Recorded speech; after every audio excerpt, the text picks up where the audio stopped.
just been one thing after another lately. Paimon could sure use a break. Why don't we go to Isa Bathhouse for a bit? Always nice to rest up before we set off again.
You here for the victory feast too? Oh, no. I knew Chaska would be here, so I just came to deliver some medicine. I was about to leave, actually. It's not that I don't want to celebrate Kachina and the others. I'm so glad she made it back. It's just... well, I'll make things awkward if I'm around my sister right now. Ah, well, you two had a fight, so Paimon can understand. She didn't cause any trouble during your trip, right? Yeah, she was super helpful. She gave us a lot of useful information about the Abyss. That's good. That's all I needed to know. Is there a reason you asked? You were pretty outspoken when we first met, but now it's like you're holding something back.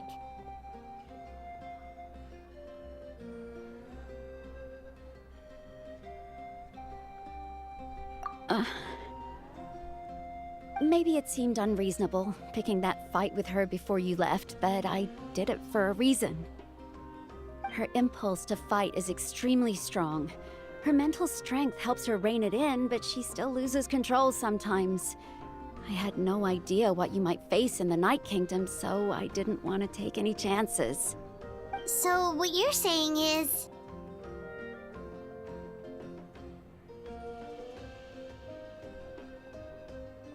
Okay, so maybe it sounds a little stupid, but it works pretty well. It helps her keep her cool for a little while, at least. Anyway, I'm just glad you were able to make it back safe and sound. That's all I wanted. But do you really have to go that far? Can't you just talk it out? No way. Chaska never opens up about her own pain, especially to her family. She can't learn about this, or it'll be even harder to help her. I appreciate the understanding, and don't worry. I'll find a way to help her ease this burden. Anyway, I need to get going. Enjoy the celebration. Oh, and if you ever need a doctor, you know who to find. Huh. Who would have thought there was a deeper reason behind their arguing? In the end, it's all the Abyss's fault. Paimon's had enough of them.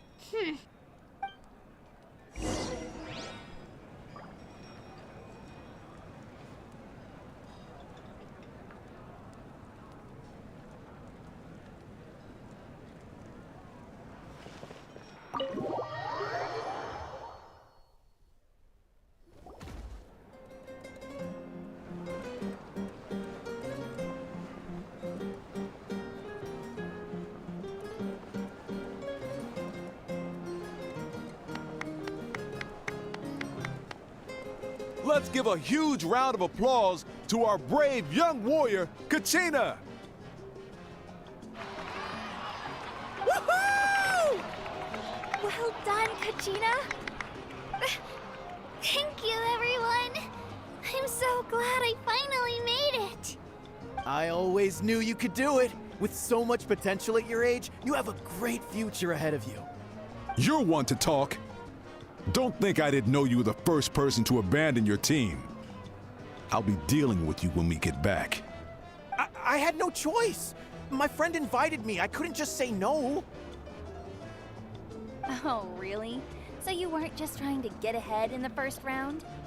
I wasn't, I swear. I just happened to find that bearer injured in the wild, so I stopped to bandage his wounds.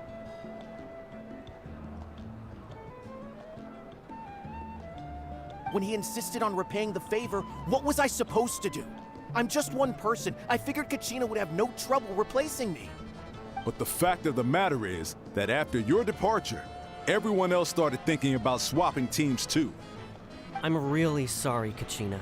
It was wrong of us to abandon you like that. It's amazing that you still made it all the way through to the Night Warden Wars. That's the highest honor. So, what about you guys? Did you make it far? Our team captain drank too much the night before the competition and turned up late to the stadium on the day. We got disqualified.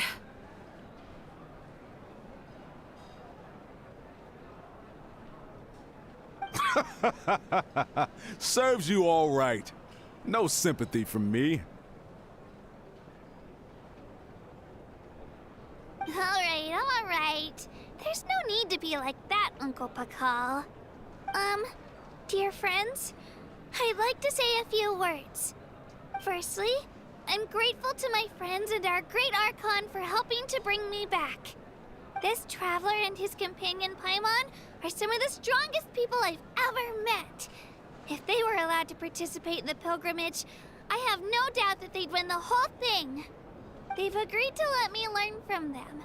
With their help, I believe I can become even stronger still. And let's not forget my good friends, Moalani, Chaska, Kanich, and Ayan-san. They all helped the Traveler and Paimon figure out a way to bring me back from the Night Kingdom. They too deserve to be called our heroes, so please give another round of applause for them. Thank you so much! Well said! I'll drink to that. How does it feel being a hero, Kachina? To be honest, it's a bit overwhelming. It all just feels so surreal. Well, you better get used to it. Next up, undefeated champion! Hey, please don't make fun of me.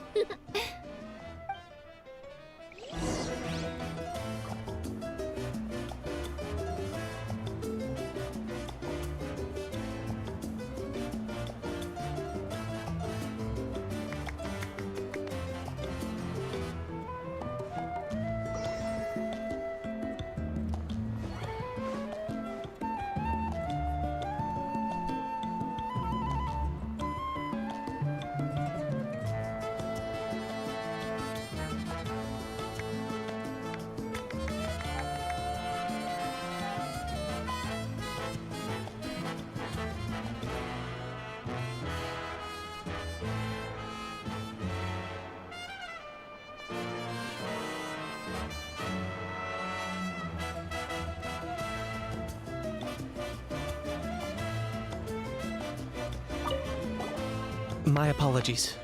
I knew more than I let on. Everything comes at a price. And most heroes aren't people who set out to become a hero. If you cling too tightly to your goal, you end up losing things that are far more precious. But in any case, we're now on the same page. I wonder how long before the two final heroes appear. From the Flower Feather Clan and the Masters of the Nightwind.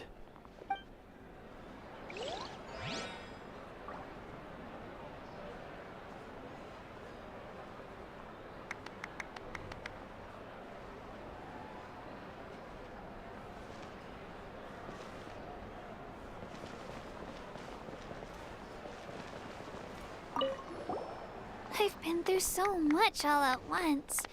Everything still kind of feels like a dream. Are you still feeling unwell? Nope, all better now. I told you I bounced back pretty quick, so don't worry about me. I bet you guys must be tired, though. Make sure you get some good rest tonight. You gotta recharge so you'll be in the mood to have fun.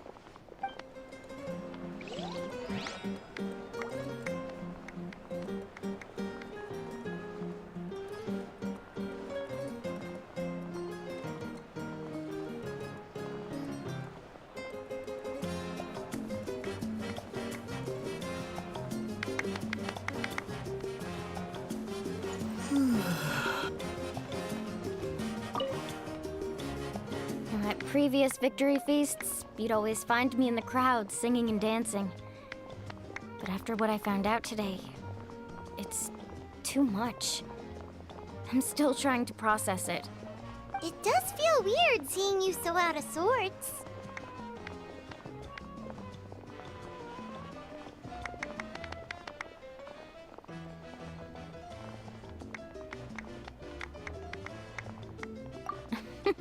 Is this another pearl of wisdom based on your adventuring experience?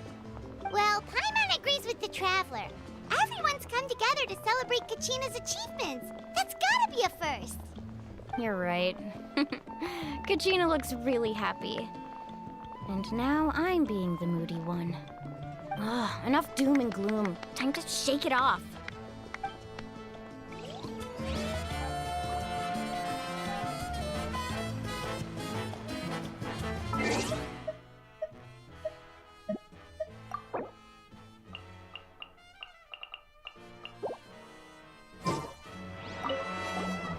It's rare to meet travelers as strong and brave as yourselves. I raised my glass to you. Anyway, my sister's already gone back to our tribe. She has patients to treat. Oh, we actually ran into her on the way here and, well, Paimon just thinks she really cares about you. Yeah, I'm planning on visiting home myself in a few days. To tell her and the rest of the family that they need to be extra careful. I just hope they take it seriously. The Abyss has likely sensed your arrival in Natlan by now. So exercise caution on your adventures as well.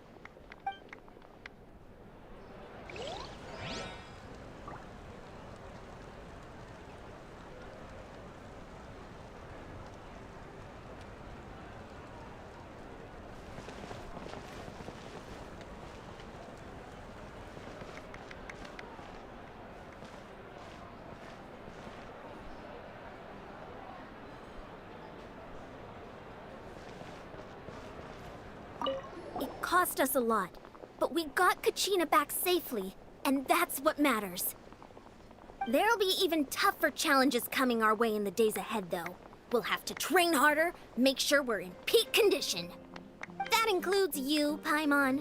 I can do a special one-off session to show you the ropes. Interested? No thanks.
you're here.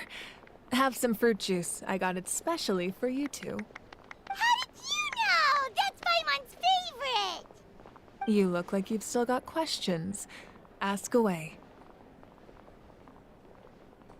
Because they had their own lives to live.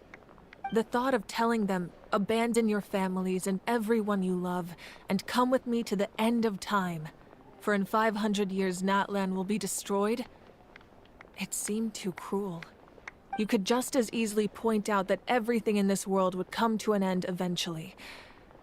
But life is short, and beyond a point, it just doesn't seem real. Imagine if I said, let's leave right now, and go save the sun because it'll flame out in a few million years. It would sound quite ridiculous. I couldn't make them shoulder that burden with me. Besides, every generation will have its heroes, this one included. The plan could still work without them. Or, of course, without me. But since I was the one who came up with the plan, I felt duty-bound to see it through to the end. Paimon's suddenly remembering that portrait in your room. Was that your family from back then? Yes, it was. So when you asked me who my sister grew up to be, the truth is that very little information survives. From what I've been able to piece together, I can conclude with a reasonable degree of confidence that she ended up as an architect and artist. She played an instrumental role in rebuilding the scions of the Canopy tribe, designing and building many houses. But of course, none of her buildings are around anymore. Still, it was an impressive achievement, and I'm very proud of her.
You feel loss keenly. It seems to stir up feelings of regret in you. But this is something I have long since come to terms with. This is a war, and there can be no war without loss. I am already far more fortunate than those who lost their lives to the Abyss. The people of Natlan look to me as their Archon, and the weight of their expectations is mine to bear. I must see our fate through to the very end, no matter what I may find there.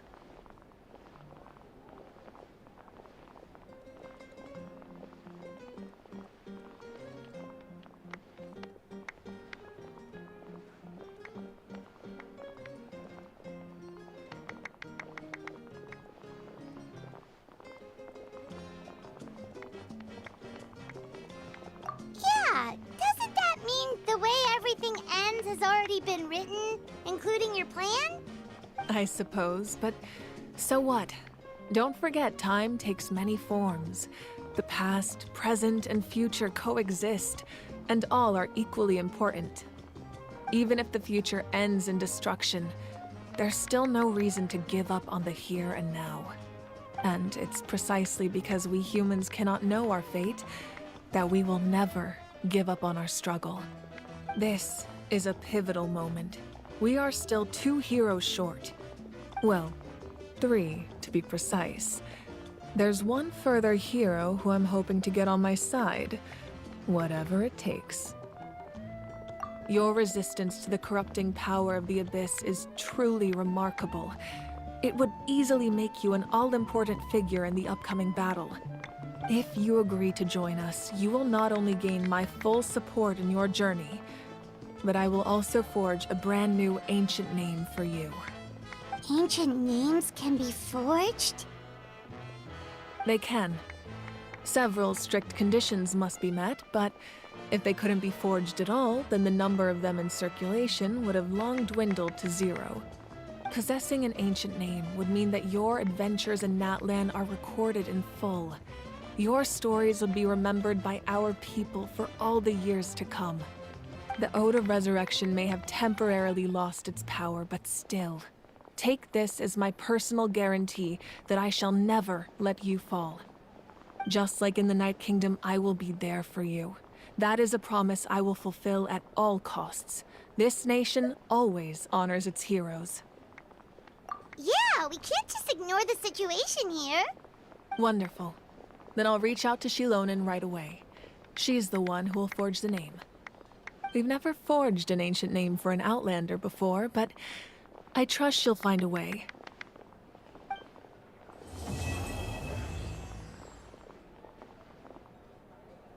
My lord, we've received word that the Pyro Archon has lost much of her power.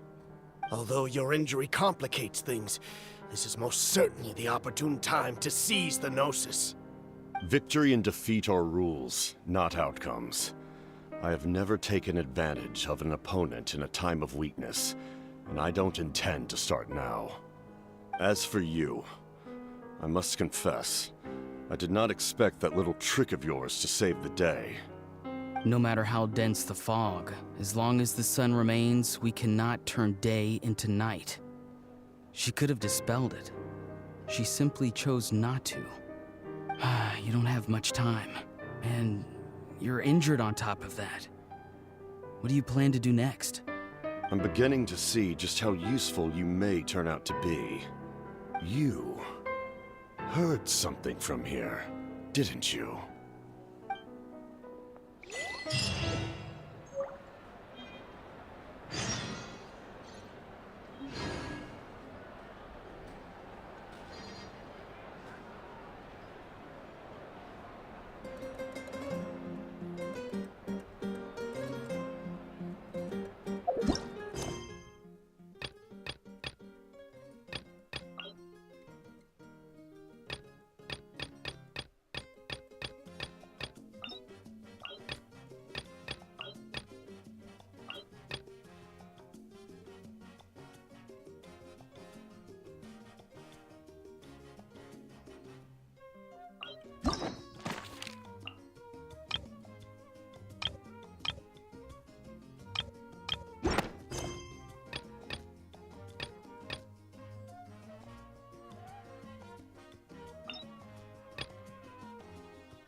Astra Abyssosk.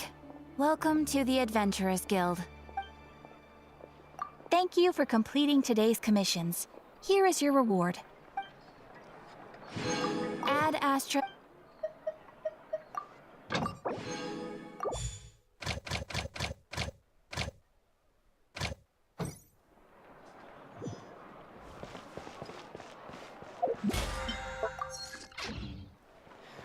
I need to find time to send those.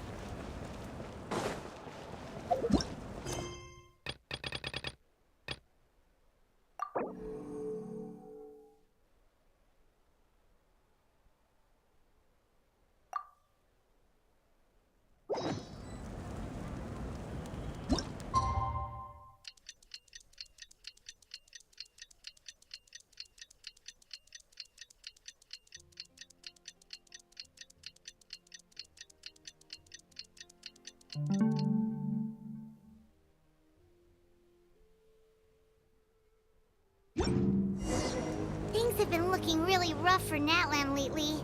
There are more and more commissions from the Adventurers Guild, and they're all related to the Abyss. Just waiting around won't do us any good. Let's go and see if there's anything we can do to help.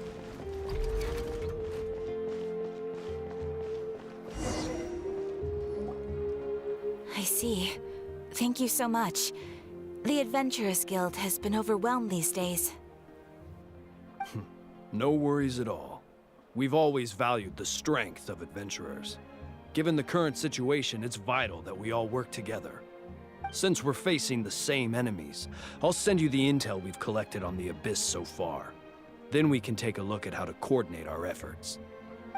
All right. Thank you so much. Hi, Catherine. It's us. Got any new commissions? Ah, you two have come just in time. I've got some good news. The Pyro Archon has finished assembling her forces and stationed them all across Natlan. Given how the Abyss has ramped up its activities lately, we can no longer afford to act only after receiving news of an invasion. So the Pyro Archon suggested that the Scions of the Canopy and the Adventurers Guild focus on collecting and disseminating intel. That way, we can stay informed of everything that's happening across the land.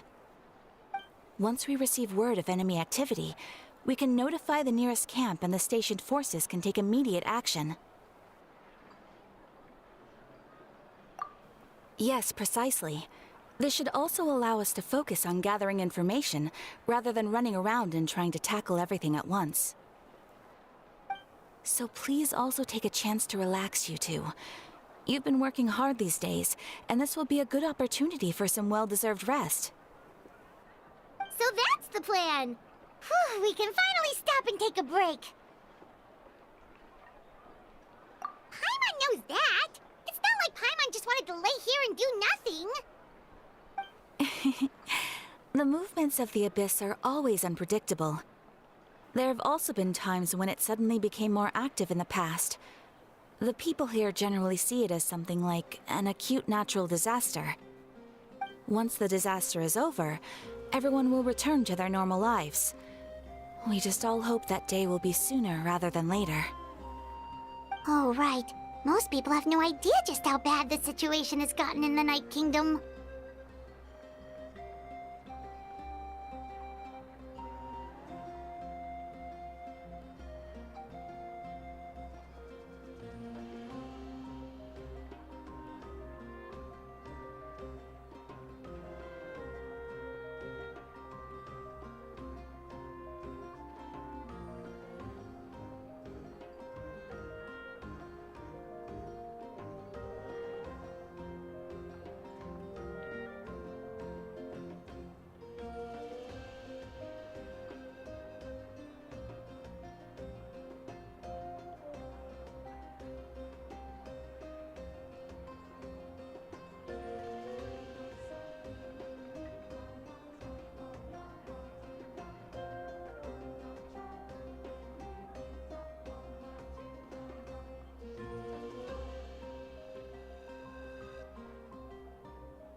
a traveler in Paimon? Hello, hello!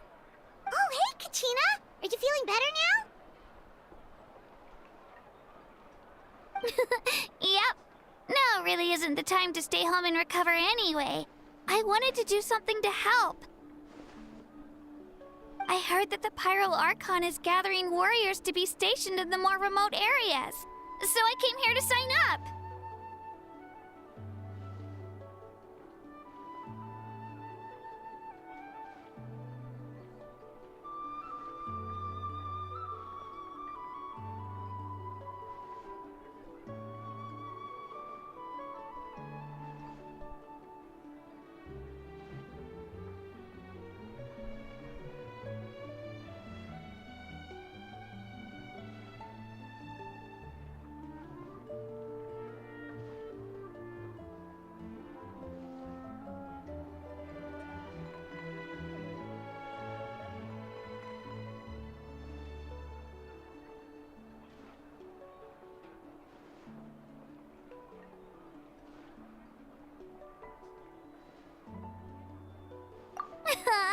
Don't think I haven't heard about all the things that you've been doing. With everyone working so hard, I've got to do my part too. Oh, by the way, Shilonin told me that she was ordered to forge you an ancient name. She said that she's all set and we can head over whenever we're ready. Wow, so we'll finally get to meet Shilonin, the legendary forger of ancient names. Paimon still can't believe anyone could forge those things. Shilonin is a true master. Not only can she forge ancient names, but also all sorts of new and fun things.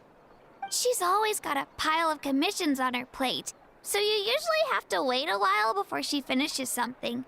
In this case, though, she's completely cleared her schedule just to work with you. She wants to give your name her full attention.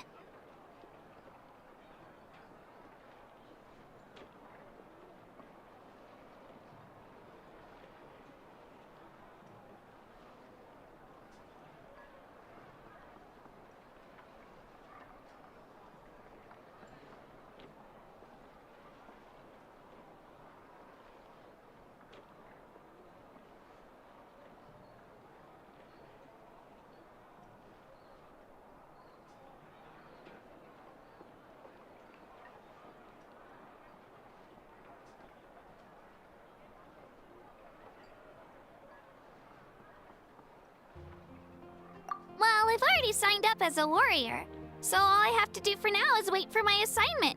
If it's okay, maybe we can go to see Shilonin together? She wouldn't turn me away, right? I mean, I hope she wouldn't. Hey, have some confidence in yourself, Kachina. After all, you're already a victor of the Night Warden Wars.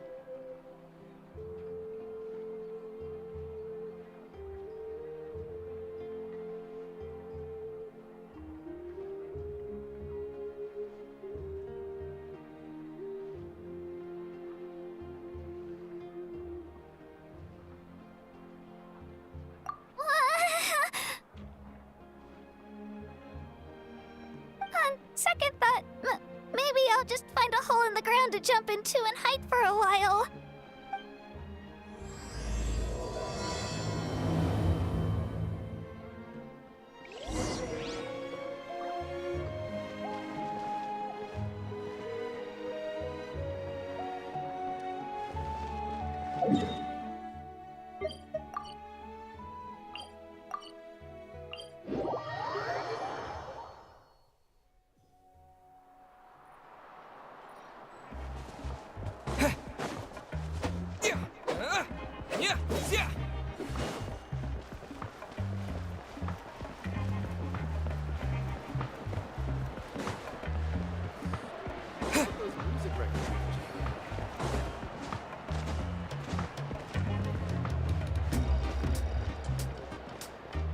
Be careful not to confuse attitude with appetite.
Shilonin, I brought the person who needs an ancient name.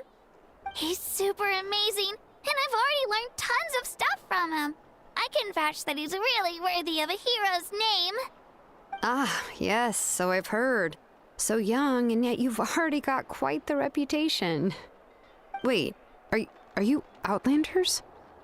Yep, we're travelers who just arrived in Natlan not too long ago. No, I mean, I was aware that you're travelers. It's just no one told me that you're Outlanders. Huh? You're saying the Pyro Archon didn't tell you? No, the only thing she said is that a new hero had pledged himself to the plan. But we'd need to forge an ancient name to ensure he'd be able to return safe and sound. And she did mention that it would be quite difficult to forge an ancient name for them, but at the time, I thought she was just commenting on my skills. But I seem to understand where the true difficulty lies now. Are you upset? Oh, I wouldn't go that far. I'm used to it, really. I just need a moment to process things. The Pyro Archon's requests are always difficult to fulfill, and we used to argue a lot. Honestly, it's probably for the better that she didn't bring this up at the time. Anyway, I can't argue with her if she isn't here, and it'd be pointless to take my anger out on someone else. But, just because I understand her rationale doesn't make me any less upset. After all, she must have known that forging an ancient name for an Outlander is an impossible task. It's impossible? As you probably know, an ancient name is a symbol of a hero's spirit and glory, which grows even richer and heavier as generations of successors inherit it. We forge ancient names by engraving the heroic deeds of an individual who will become the first hero of that particular name.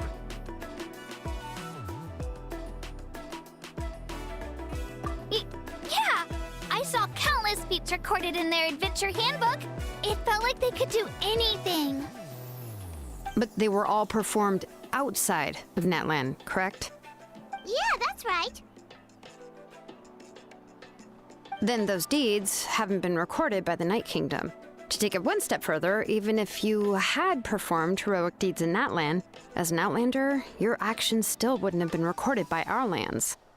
Only memories and experiences that have been acknowledged by the Wyab can be used as a basis for an ancient name. Even the greatest of craftsmen cannot create something out of thin air, you know. That's just how it is. Seems the Wyab don't want just anyone to get a name, huh? Mawika, of all people, should know better than anyone, yet she's still entrusted the task of forging the ancient name to me. Oh, Paimon gets it. Nobody's happy being asked to do the impossible. Why do I feel like this has happened before? I think last time, Shilonin just ended up running dozens of laps around the hills nearby. Ugh, don't remind me. Let's just focus on how we can pull this off. How to achieve the impossible. You mean you're already willing to accept the task? Well, what else can I do? What's happened is already done, and it's not like I can outright defy the order of my Archon. If she gave me this order, then she believes the ancient name is an indispensable part of her plan, and that I'll be able to find a way to make it happen. In other words, the order is an affirmation of my abilities. Whoa, not only has she accepted the task, but now she's looking for silver linings?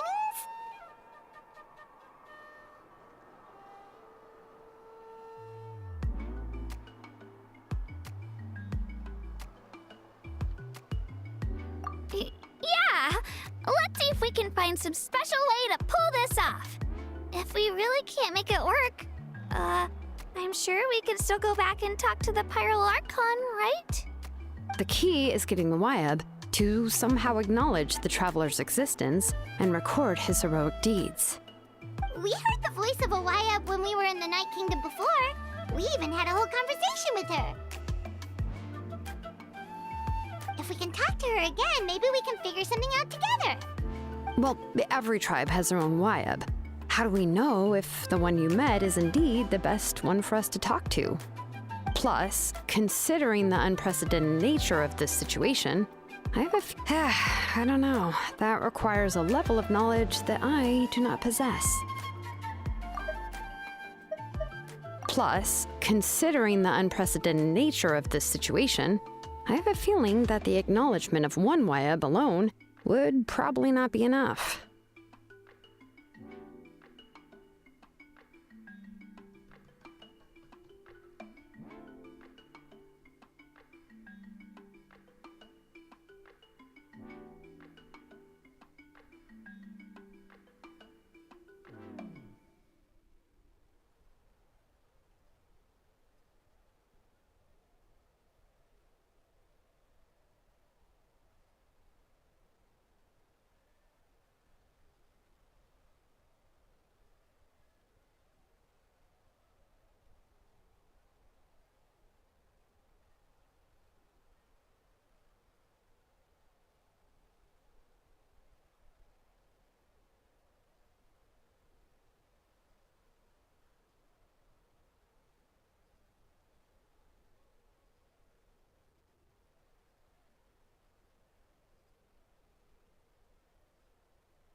We need to find a consultant who's an expert on all things Night Kingdom and Wayab.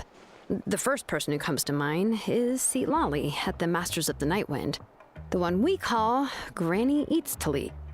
Oh, we've heard that name before. We used her spirit speaker stone to find Kachina's ancient name. A person who can make something like that must be pretty impressive. I'm unsure she'd be able to help. Still, she's older now and quite eccentric. It's hard to even book a meeting with her, given that she's constantly holed up in her room and doesn't like to be disturbed. I've heard that to get her help, you have to be extremely patient with her and know how to keep her spirit up. I hate to break it to you, but...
Huh.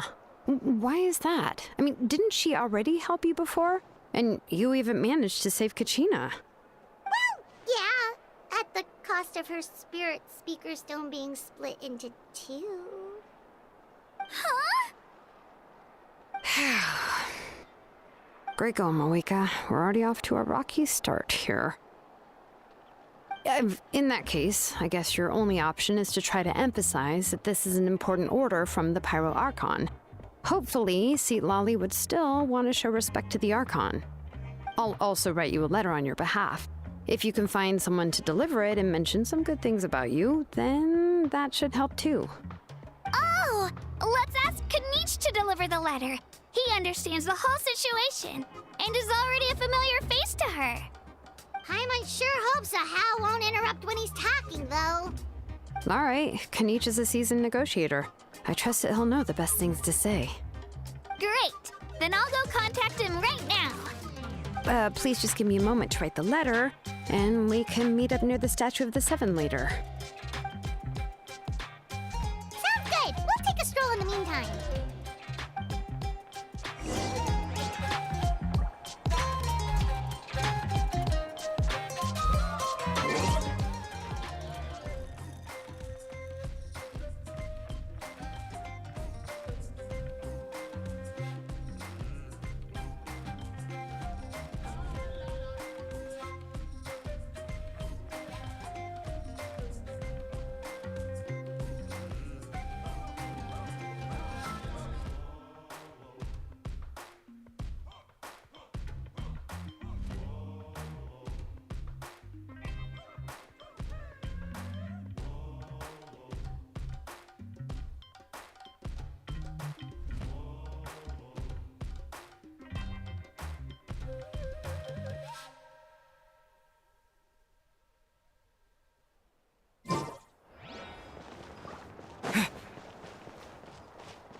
We meet again. Kachina told me everything. I'll deliver the message to the Masters of the Nightwind and convince Sitlali to give you a chance. I'll also take this chance to explain what happened to the Spirit Speaker Stone and offer her an apology in person. I'm sorry to put this on you, Kanich. It's just that you're probably the only person who knows how to deal with her. It's alright. We're all working for the sake of the Pyro Archon's plan, after all. Everyone here understands how dire the situation has become. Oh, wait, so Kachina and the Traveler also know about the plan? Because we all saw a hero of the past rematerialize right before our eyes. And then Mualani said that a ton of knowledge and memory suddenly flooded her brain. The Pyro Archon explained everything when we came back from the Night Kingdom, including the reason behind the appearance of the hero, as well as the current state of the Night Kingdom. Right. She mentioned there are 6 heroes and that Shilonen is one of 4 that have already been acknowledged. Oh, well, then I suppose there's no need to keep any secrets between us. Having companions walk by your side is perhaps the best solace when facing such a bleak reality. I have another piece of intel to share. We've pretty much identified the person who rescued the captain in the Stadium of the Sacred Flame. His name is Auroron, and he also hails from the Masters of the Nightwind. However, he spent most of his life living out in the wilderness by himself, away from the rest of the tribe. That's why his disappearance went unnoticed. By the time Sitlali finally realized that he was gone, no one had heard from him for quite a while. Sitlali knows him too? That's right. Auroron was an orphan raised by the chief of the Masters of the Nightwind and many other kind-hearted people in his tribe. Still, he's had something of an odd reputation his whole life. Odd, huh? Given how the Masters of the Nightwind love to babble about dreams and revelations, they're already a pretty strange bunch to most. I've never met Auroron, but if they consider him the odd one, he's got to be pretty far out there. That's right. So in that sense, Auroron and Sitlali actually have quite a bit in common, which is why they get along pretty well. Huh. Makes sense. But Paimon wonders how Sitlali could be the first one to notice Auroron's disappearance if she spends the whole day in her room. As of now, we still haven't been able to confirm whether Auroron joined the Fatui voluntarily, or if he was coerced. Sitlali is probably eager to prove that Auroron hasn't betrayed his people. I plan to use this as leverage when I go to talk with her. Huh, so if I'm following, you mean we'll help her investigate Auroron and the captain's whereabouts? Yes. If you're all on board with the idea, then it becomes a mutually beneficial collaboration, rather than just a one-sided request. Even though I don't think Sitlali is the kind of person to turn down an order from the Pyro Archon, working together with us will help her focus and not get distracted by the whole Auroron situation.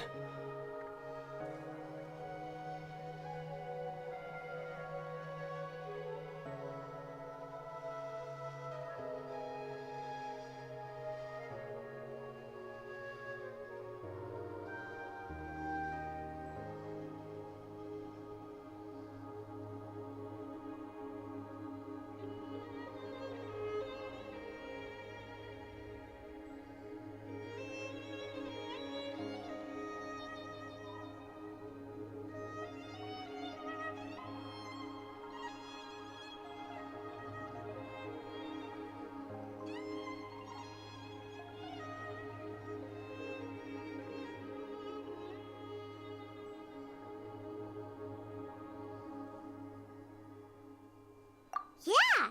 Plus, we kinda owe her one anyway to make up for breaking the Spirit Speaker Stone. Ah, this is a pretty well thought out plan, as expected of Molly Poke Kanich. Then, yeah, I'll leave my letter to you. Let's hope Sitlali can meet at the stadium in 2 days. Sure. I'll head out right away. Take care out there, Kanich. I'll be heading back as well. There's still a few things I need to pack. Okay, then let's part ways for now. I'll see you in a couple of days.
it's time to meet up with Shilonen. Let's ask her how things have been going.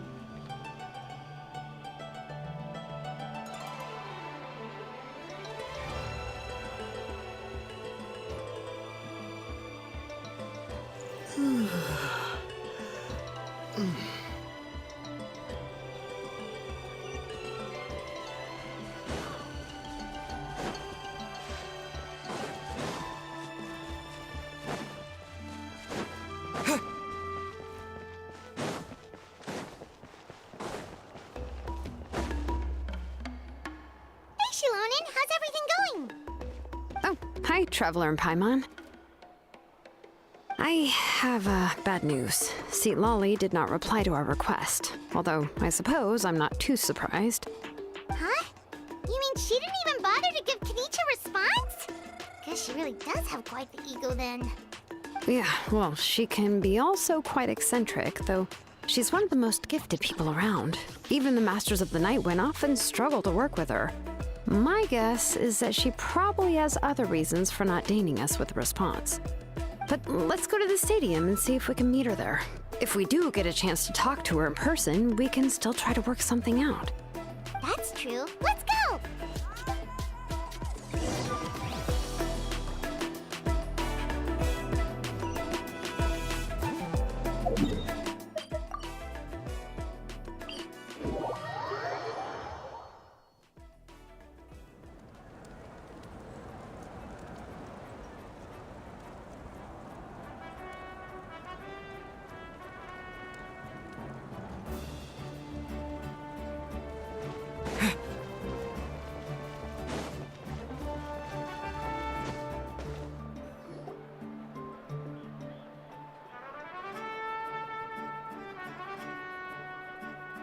Paimon doesn't see anybody. Seems she's just not gonna show up, huh?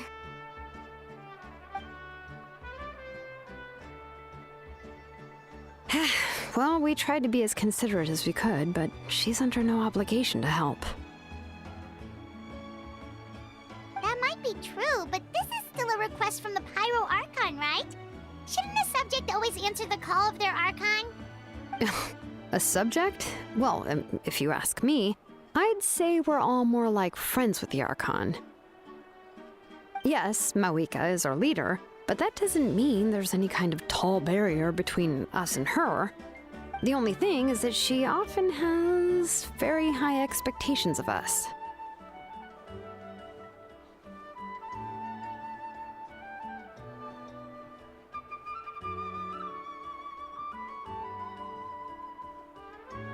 Huh. So even though she's super...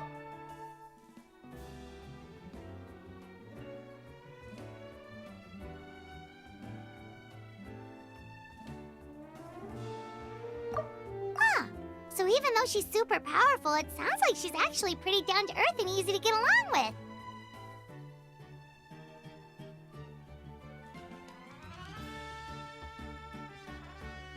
Unlike that old hag Granny Eatstily, right? Does she think she can ignore us just because she's famous? You all talk about her like she's some kind of huge deal, but she didn't even bother to reply to our letter! Seriously, if she didn't want to come, she could at least let us know. If that's what aging does to you, Paimon never wants to get old. Oh, really? So, that's how you see me? Huh? Who's there? Who's talking next to Paimon? Oh, don't mind me. I'm just a disgruntled old hag, right? Come on, relax. I'm sure my bark's worse than my bite. Huh? Lolly. Wait, you're Lolly? You're Granny Eatstily? Yes, Granny Eatstly. But emphasis on Eatstly, not Granny. You must know this trope from light novels, surely. They use it all the time. The young man who's actually the oldest person in the room. The girl next door who turns out to be a seasoned veteran. The wise sage who looks like a little kid. Oh, wipe that look off your face! You've seriously never seen an older lady that doesn't look her age? Okay, well, don't go thinking it's a trick either. See? I'm barely wearing any makeup. Did I forget to mention, she's called Granny, but she's actually pretty young.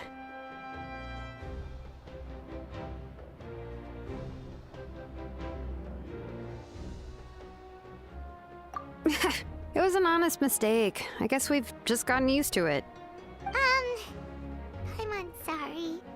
So, how old are you actually? What? How dare you? Don't you know it's rude to ask a lady her age? Paimon really didn't mean to offend you, it's just that your case seems really unique. Oh, Paimon just wanted to apologize, but now she's putting more and more of her foot in her mouth. Really, Paimon just got a little mad since we thought, well, you were gonna leave us out to dry. It was my idea to invite you here, Seat Lolly. So if you're upset, you can just take it out on me. All right. I was only joking. I didn't mean to chastise anyone. There's really no need to take all this so seriously. If anything, I'm gonna feel awkward if we keep this going. I received Kenichi's letter and was planning to attend this meeting. Since I had already decided to come, I figured there was no need to draft a reply that simply said, "Understood." Besides, just showing up is the most important part, no? But, of course, it's also natural for people to get held up by one thing or another as they're trying to leave the house. It certainly was a bit awkward to see that everyone else had arrived before me. At first, I was thinking of quietly sneaking over, but since you were already here waiting for me, I started to think about how I should phrase my apology. Only to hear you all talking smack about me. Anyway, that's the whole story. Honestly, it's not like I owed you an explanation anyway.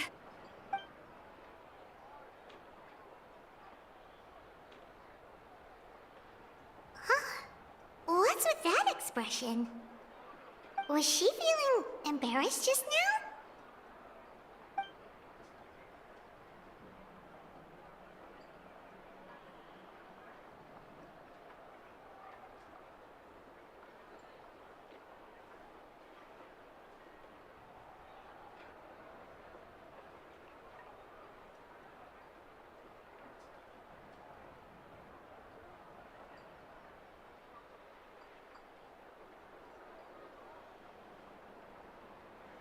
When the Masters of the Night Wind say they struggle dealing with her, I wonder if the feeling is mutual.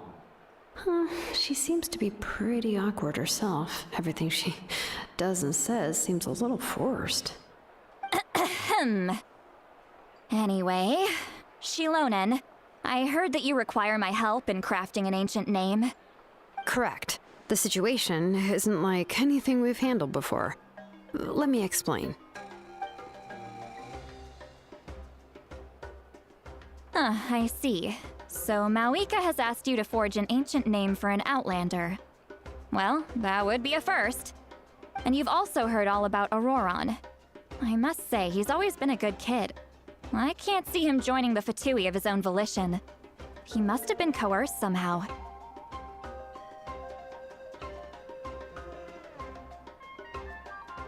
Yeah, that's what we came here to ask you. We'll help bring Auroron back if you help us solve the problems of forging the ancient name. What do you think?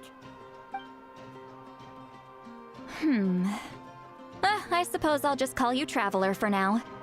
Traveler, come here. Let me take a good look at you.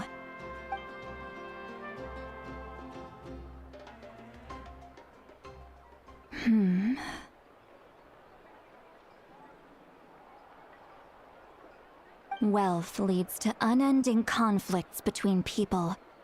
Yet you alone transcend the value of gold. Baleful thunder and wrathful waves bring terror to mortal hearts. Yet again and again, you've braved them to find new worlds. O weary yet free soul, even the most verdant leaf in the forest will pray for your happiness and safe passage.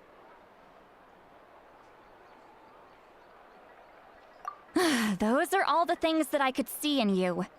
You've experienced far more than even most mortals could dream of. You possess the heart of a sincere hero, along with the conviction to lift a torch above your head and walk headlong into the night. Huh? Don't move. There's something here. Huh? What thing? Don't scare Paimon. Is the traveler gonna be okay? Ah, shoo! Ah, that should do it. You've just returned from the Night Kingdom, so some fragments of souls were still stuck to your body. No need to worry. I've just cleared out the last of them. Isn't that kinda like having part of a ghost come back with you? It's nothing as serious as that. If left unattended, the most it could do is stir up some chaos in your mind, and generally worsen your mood. Well, in that case, better to get rid of them.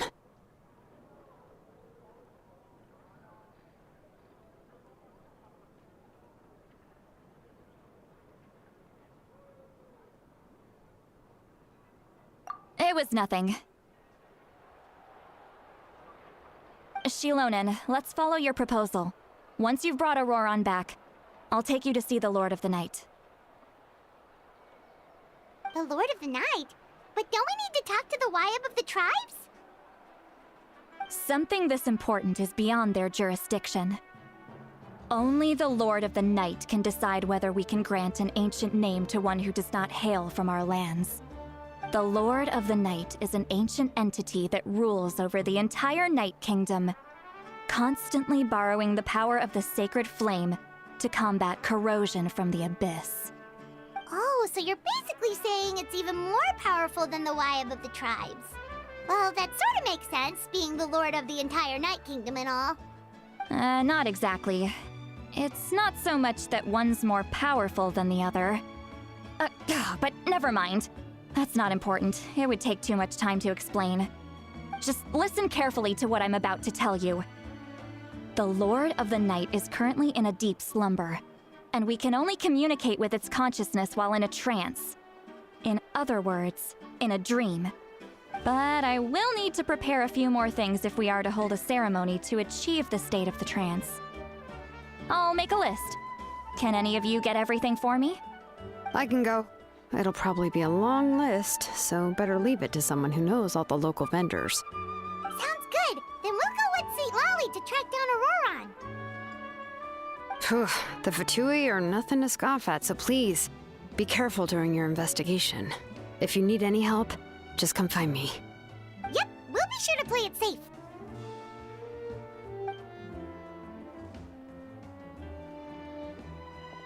All right, now it's time for us to catch that brat and bring him back. I'm sorry I made you wait earlier. It was actually because I decided to swing by Auroran's place to look for clues. He has always lived alone, and I found a broken jar in his house. There was also something off about his phlogiston aphids, which I assume is because their keeper has been gone for quite some time. And interestingly enough, I saw some slash marks in the house that did not match any of our local weapons. My guess is they were left by Snezhnayan arms. Oh, sounds like the Fatui broke into his house and took him hostage. But why would they kidnap a kid who just spends his days living in the country and raising aphids? He's only in his 20s. What would they want with him? That's not to say that I believe he's totally innocent, of course. Since he's the only one who was kidnapped out of everyone in Natlan, he must have done something to attract their attention. In any case, we'll get to the bottom of this once we manage to get him back here. I'm truly sorry to put you two through all this trouble with me. But please help me get him back. You can count on us! All right, then let's start by heading to where Auroran was seen last.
Incoming! Hey!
This is the spot. An eyewitness claimed to have seen Auroron speaking to some Fatui soldiers here. I don't know how much you're willing to believe me, but Auroron really is a good kid. I see no reason why he'd suddenly get involved with the Fatui.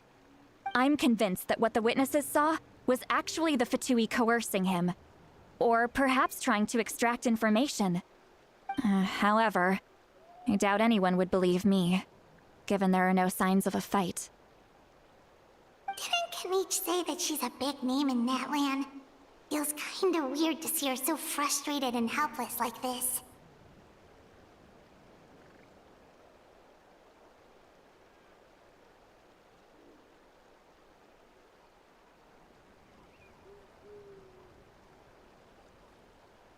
Auroron?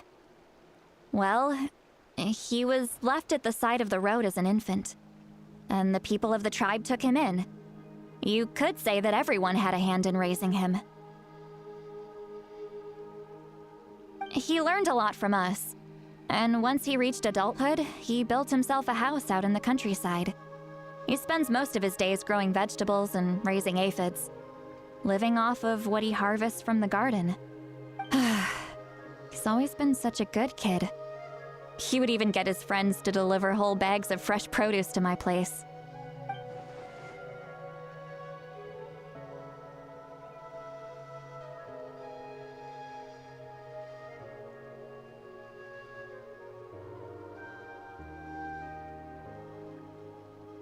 Oh well, let's keep looking.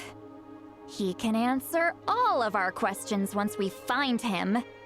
He's been raising phlogiston aphids for a long time, and since they were disturbed, they secreted a special type of phlogiston. We can use that substance to track his movements. Let's follow the phlogiston trail. Huh? What trail? Paimon doesn't see anything. Oh, right. I forgot your eyes don't naturally perceive such things. Here, give me your hand.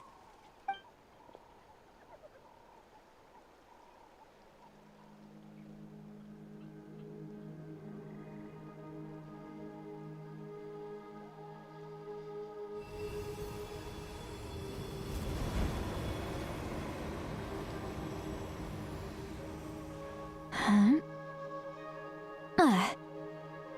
How about now? What do you see?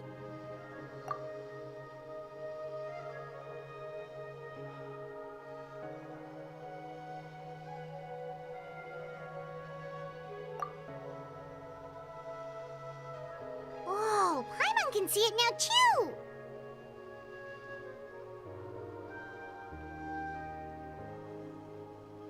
That's right. I used a spell to temporarily transfer a portion of my senses to you. For a short while, you'll be able to see the phlogiston too.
Wow, you can even share your senses with us?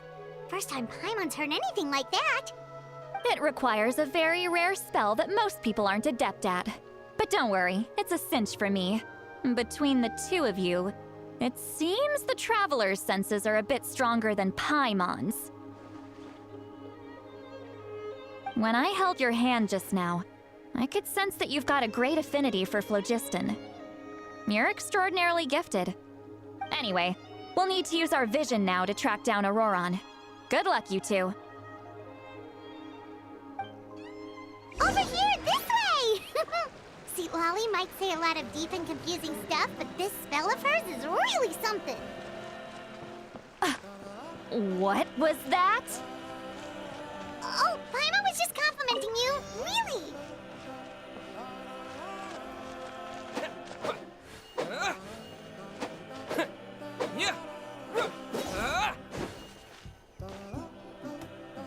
What does she mean by deep and confusing? As far as elderly shamans go, I'd say that I'm already pretty easy to talk to. Is there any other old hag who's as fluent in the language of the youth as me? But is my way of speaking still not trendy enough? I've already tried my best to match their speech patterns. But given the looks on their faces just now, or perhaps I'm still not fashionable enough? But that can't be, right? Don't tell me they're still getting the impression that I'm super old-fashioned. Huh?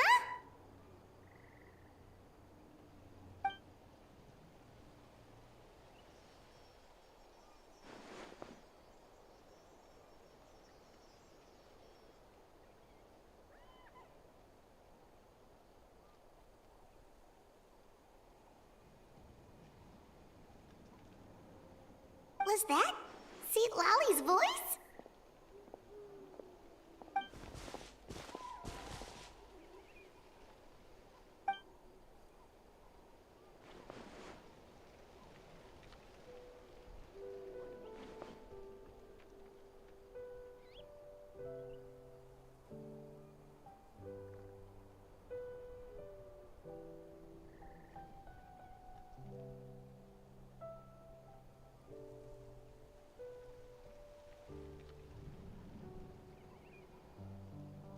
Now that I think about it, it's a good thing I found some helpers this time. Some things are best done with the help of friends.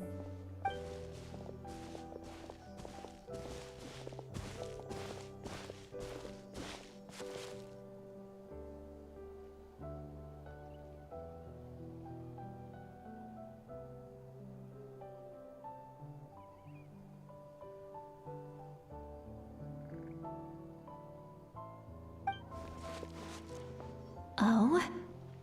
They appear to be feeling quite confident. Looks like our work will go smoothly.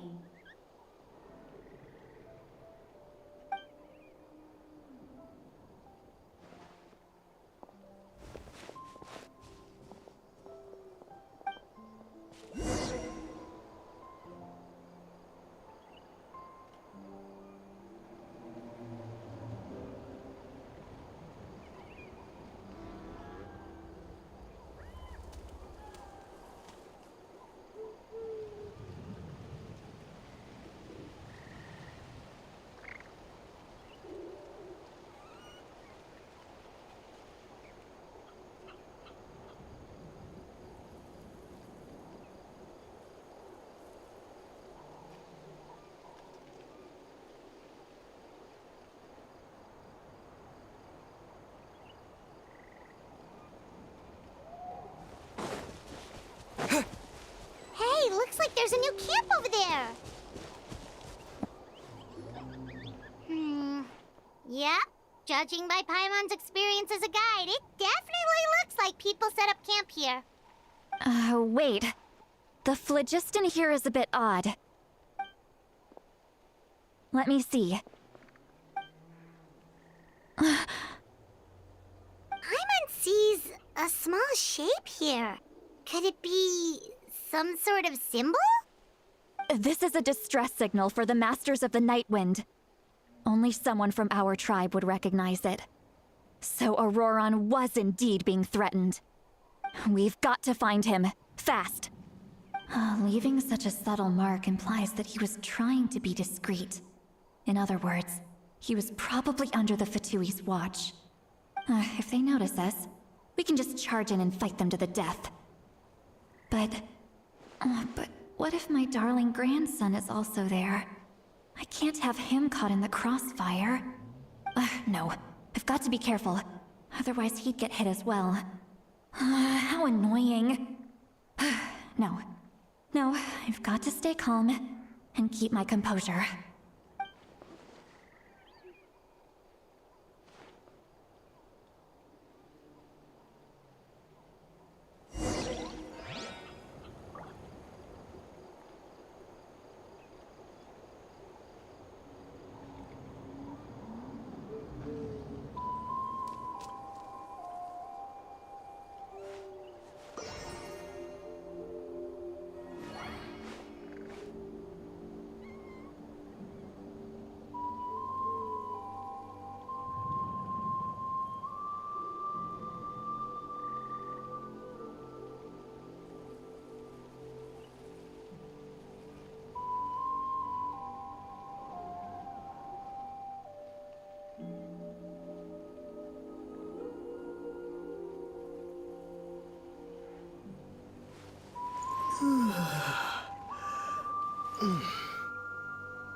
are traces of people staying here too. Wait a second.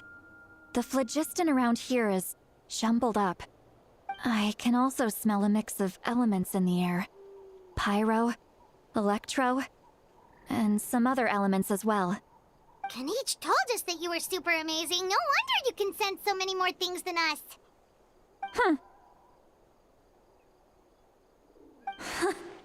It's about time that little brat said something nice about me. There are signs of a struggle here. Judging from what's left on the scene, there must have been a fight. But after that, the factions seem to have gone their separate ways. Both the phlogiston and the elemental traces in the air support that. Do you still remember the little mark we found before? Paimon's thinking, what if Auroron wanted to leave another distress signal, but was caught by the Fatui?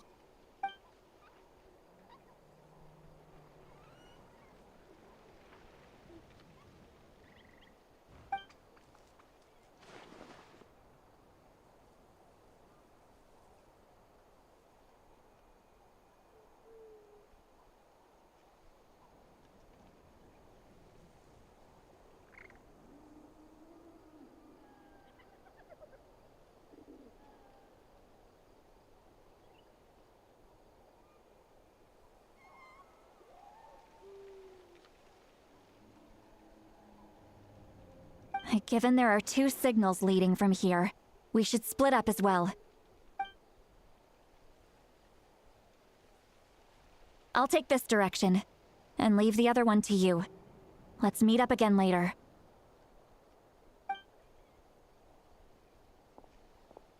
Auroron, what the heck were you doing? It's one thing to trouble me, but now I had to bring other people into this as well. You little brat. And off she goes! Traveler, did you hear all of that as well?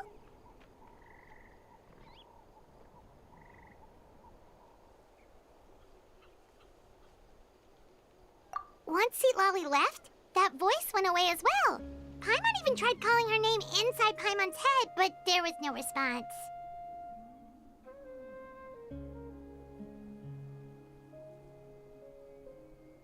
So you were thinking the same thing! Paimon also thought that if we could hear what she was thinking, then she could probably also hear what we were thinking in our heads.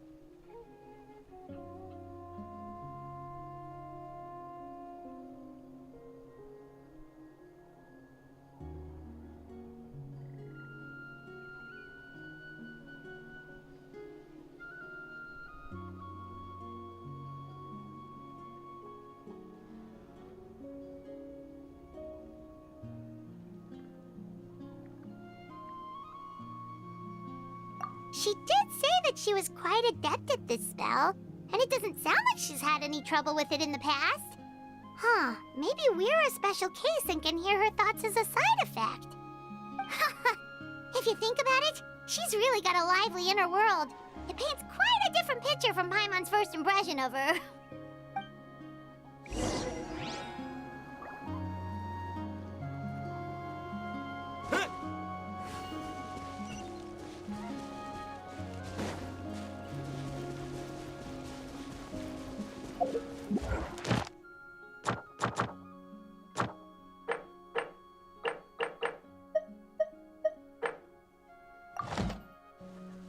Paimon sees some traces here.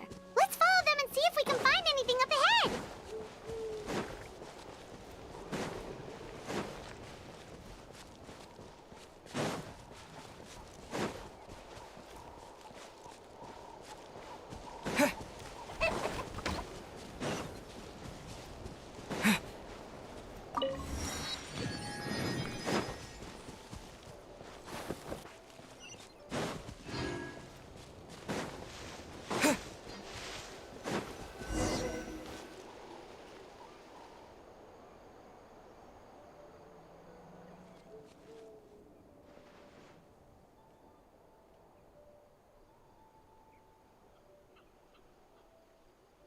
Did you find something?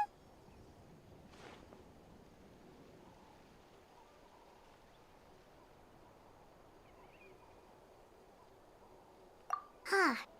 So we can't tell where Auroron might have gone from here. weird. The phlogiston trail suddenly stops. We can't make anything of these footprints either. But he can't have just evaporated into thin air, right? We know he wasn't alone. He had all those Fatui with him.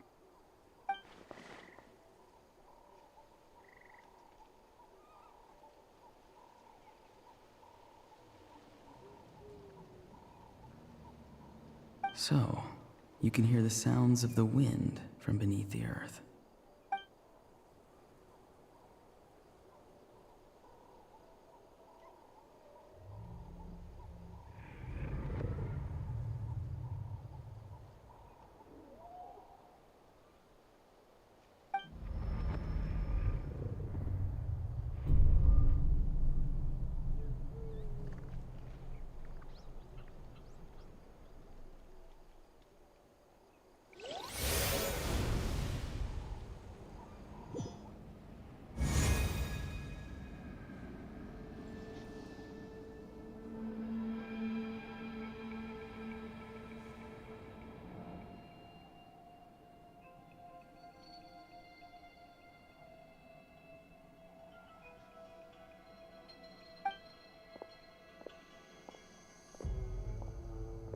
I'm very sorry, but please do not move.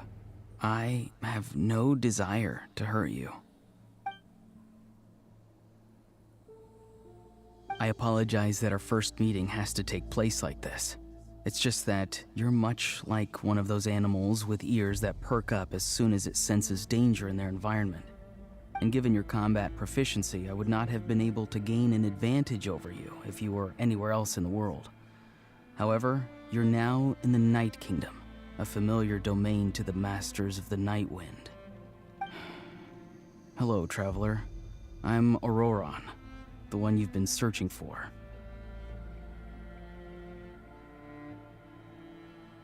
Ah, the Fatui's custody. I see. So even Granny has told you that I was coerced by the Fatui. I'm afraid you've been brought here by a lie, like a false omen in the lingering smoke. My friend and I only left those traces to lure you here. Deceiving you was never our true intent, however. It was simply the fastest and most feasible way for us to set up a meeting. Greetings, traveler from afar. Be careful with this traveler. His soul is temporarily restrained by us, and it appears to have become more fragile in the process. It's taking all my concentration to hold on to him. It was I who tasked Auroron with leaving the traces to lead you here, and I who used the Master's ritual to bring your soul to the Night Kingdom. I've heard much about you from the past encounters you've had with my colleagues. Given the present situation in Natlan, I would like to sincerely request a formal meeting with you, in person. I will use the opportunity to explain my goals and motivations to you, as well as why I mistrust Malwika, the Pyro Archon. I believe there is little reason for you to blindly follow her plan. If you would like to hear our intel, then find us to the east of the stadium. But remember, not a word of this to anyone. I would like to avoid any further conflict. You will see me again once you return to reality. No matter what I say, please, help me keep this a secret. This is all to avoid dragging Granny into this conflict.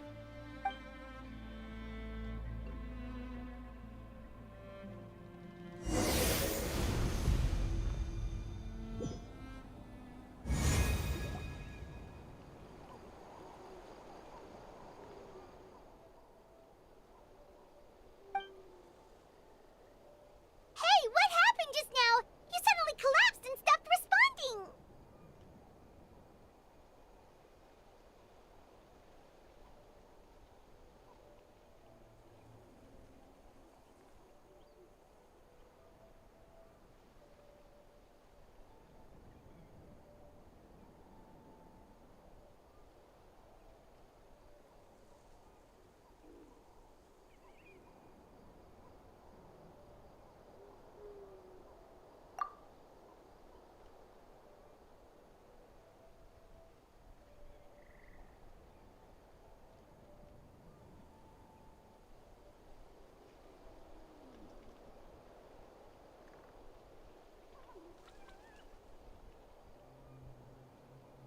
Hey, why are you sitting on the ground? Are you okay? See, Lolly! He froze for a moment and then just collapsed to the ground! Could it have been those leftover remnants from the Night Kingdom? Do you have any itches or pain anywhere?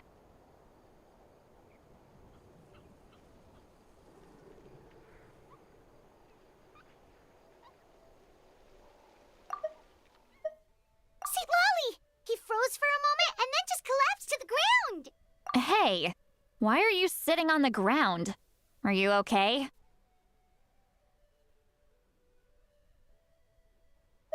See, Lolly! He froze for a moment and then just collapsed to the ground! Could it have been those leftover remnants from the Night Kingdom? Do you have any itches or pain anywhere? Don't worry. We can take a short break. Sorry, I know I asked for your help. But had I known you were feeling unwell, I wouldn't have taken you on this trip with me.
If you're feeling sick, you should just say so.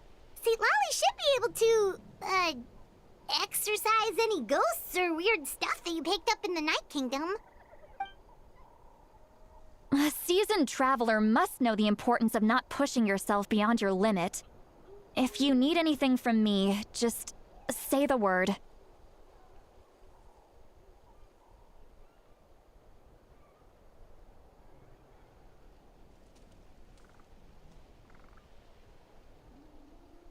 In any case, let's take a bit more time to rest now.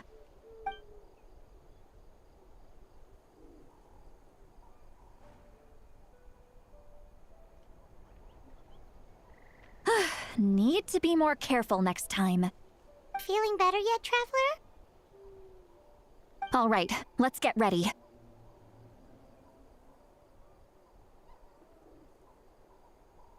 I followed my phlogiston trail earlier to a stronghold guarded by soldiers. I have a feeling that Auroron is probably being held inside. Oh, so it's close by. Then let's head over right away.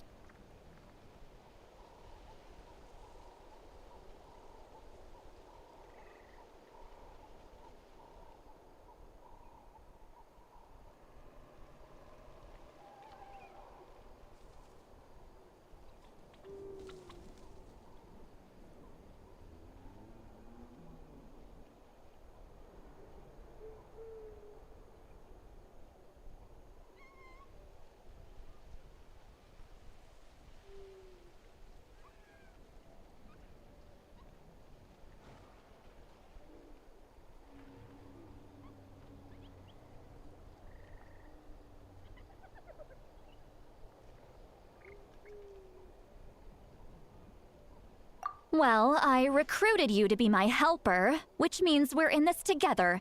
Like the wind and the clouds. We either move as one or not at all.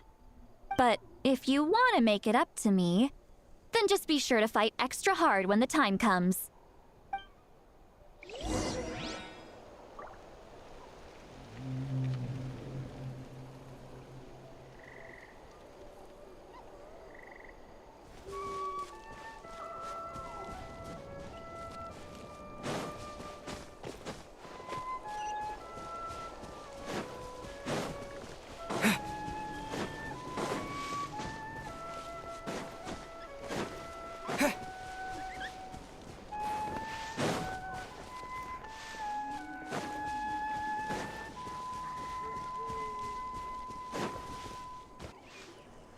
Look over there.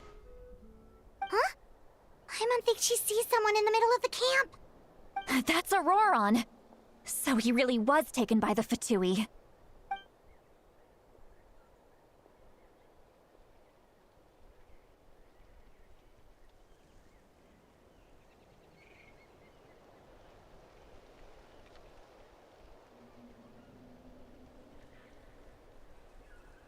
All right, we'll take the lead.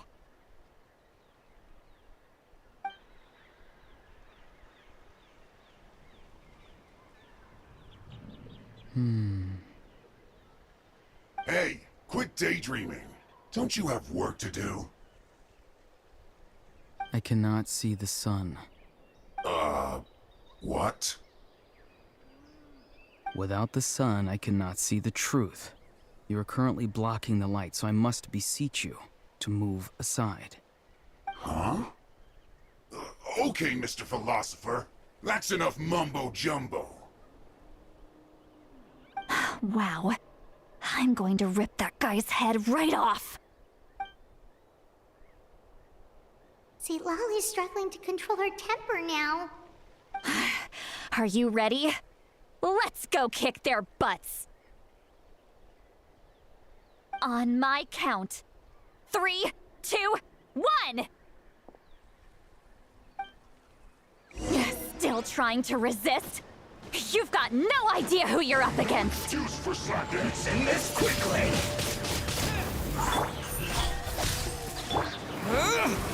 Not breaking a sweat! Almost. Time to fulfill my duty. Windblade! It isn't time for a break. Prepare yourself. Let's not waste time. Now it's...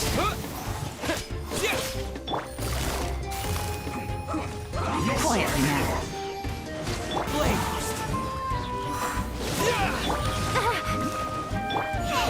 It isn't time for a break yet.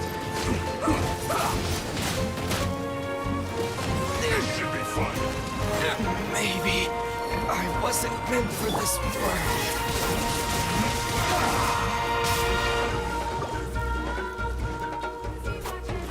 Incoming! This is bad. Gotcha. My work. This quickly.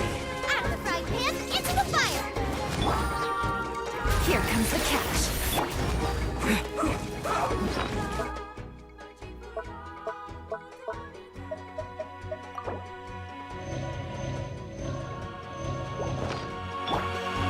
Don't blink!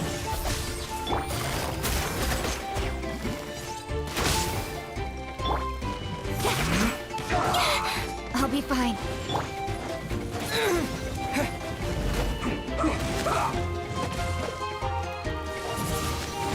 So soon. Busted.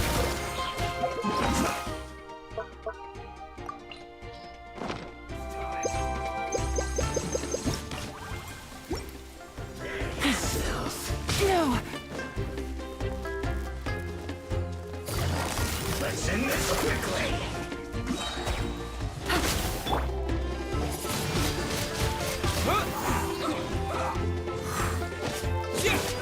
Game's up. Incoming! Nowhere to hide.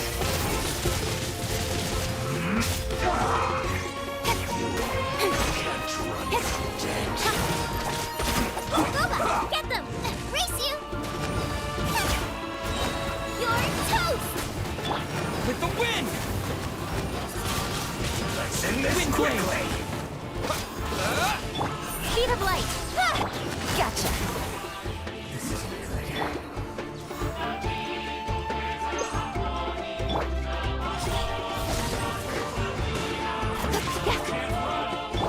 Busted. The sword comes down! Incoming! Out of the frying pan! Here comes the catch. Don't be a killjoy! Gotcha. You need a cover! Disappear! Miscalculated. Speed of light! Quietly now.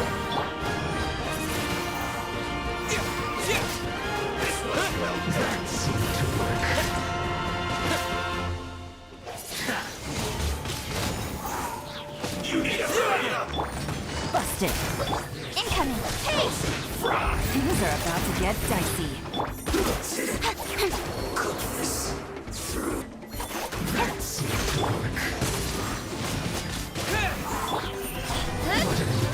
Nice and spicy.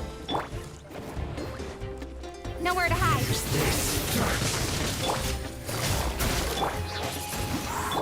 Speed of light. Hey! With the wind! Don't blink. Good. Boba, get them. I must counterattack! Finally, so quiet. Auroron! Granny. Paimon knows she's called Granny Eats to Lead, but it's still kind of weird hearing someone actually call her Granny. And greetings to you too, Gramps.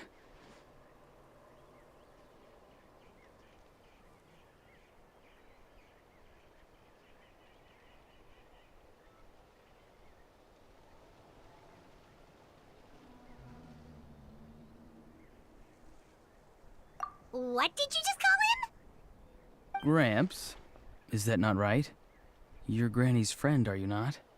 You seem to be approximately the same age as her, so I figured you've got to be Gramps. How many times have I told you? It doesn't work like that. There are a lot of people who look about the same age as me. You can't go around calling everyone Gramps or Granny. Oh, wait. He's not a child, is he? Don't tell Paimon he's one of those people who look like an adult but are actually only 8 or 9 years old. Oh, your words have pierced my heart like a thorned vine. Given how hard those thorns are to remove, I may just need to find a pair of tweezers. Why are you so upset? You can just say yes or no. Of course I'm not a child. It's just Granny always taught me to show gratitude where it's due. And since the Masters of the Night Wind raised me collectively, I basically see everyone above a certain age as an elder I should look up to.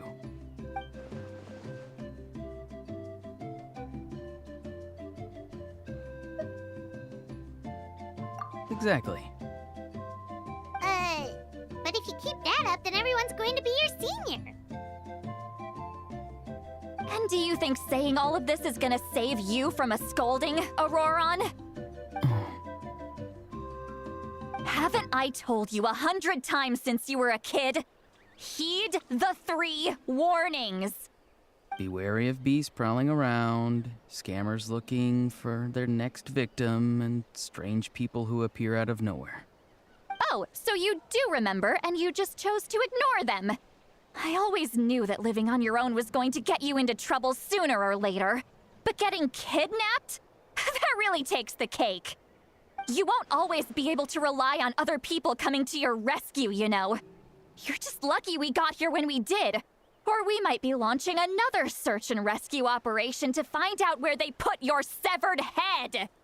I'm sorry, Granny. I'll be more careful next time. Next time? Oh, good one. You think there'll be a next time after this? Not a chance. They didn't hurt you, did they?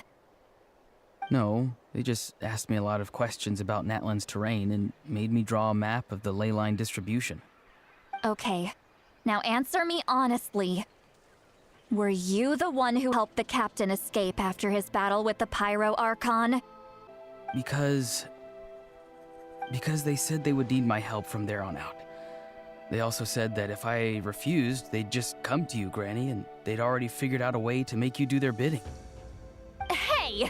I'm no ordinary Granny! Would they really dare to come after me? And you! Did the gods give you a brain just for you to not use it? Did you really believe everything they said at face value and not stop to think? Thankfully, the Pyro Archon only asked that we find the mysterious individual from the Masters of the Night Wind and didn't slap your name on a wanted poster. Don't think for a second that she doesn't know what's happening. Even if the truth that you see will soon manifest into reality, there is still no need to preemptively panic. Have you forgotten the words that I've taught you? I'm sorry. Ugh, forget it. We can submit the details of this camp and the defeated Fatui as evidence of your innocence. Let's clean this place up and get back to the city. Auroron, you better remember this lesson well and seriously reflect on your actions. Also, once we return to the city, come to the speaker's chamber with me. I'll need you to explain everything. Sounds good. Should I bring some of my homegrown vegetables as well? Your vegetables? Yes. I grow a lot of fresh produce in my garden. I hope the Pyro Archon won't be too picky about the selection. Now's not the time to be thinking about that. If you do come face to face with the Pyro Archon, the first thing you should do is... Recite the 3 warnings. Huh? No! You should emphasize that you were not in cahoots with the Fatui! How exactly did the Masters raise this guy? Oh, right.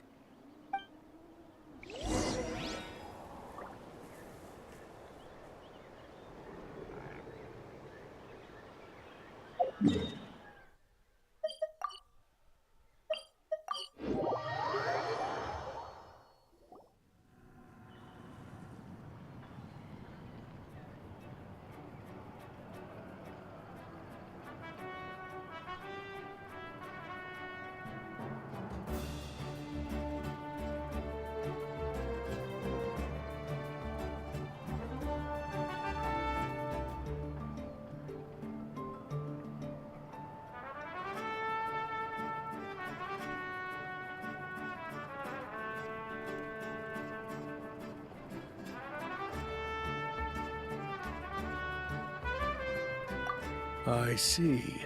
So Auroron came to the captain's rescue because he promised to help him in exchange for Lali's safety. That's right. I'm sorry. Now that you know Auroron was only trying to protect another member of his tribe, could I ask you to petition the Pyro Archon for her forgiveness? We'll give her a full report. We'll let you know once she's reached a decision. Will I need to stay here? Technically, yes. But if Miss Lali is willing to serve as your guarantor, then we can release you from custody. Sure. I'd be happy to do that. I don't have any more time to waste here. I still have other things to do. Understood. Thank you very much. Mr. Auroron, please report back to the Speaker's chamber as soon as you've received notice of the Archon's decision. I understand. Thank you. And thank you too, Granny. Whew. Well, at least you won't need to hide your face anymore. Traveler, Paimon, thank you very much for your help. And don't worry, I haven't forgotten about my side of the deal. Once Auroron is settled, I'll go talk to Shilonen and get started on forging an ancient name for you. Oh, thank you!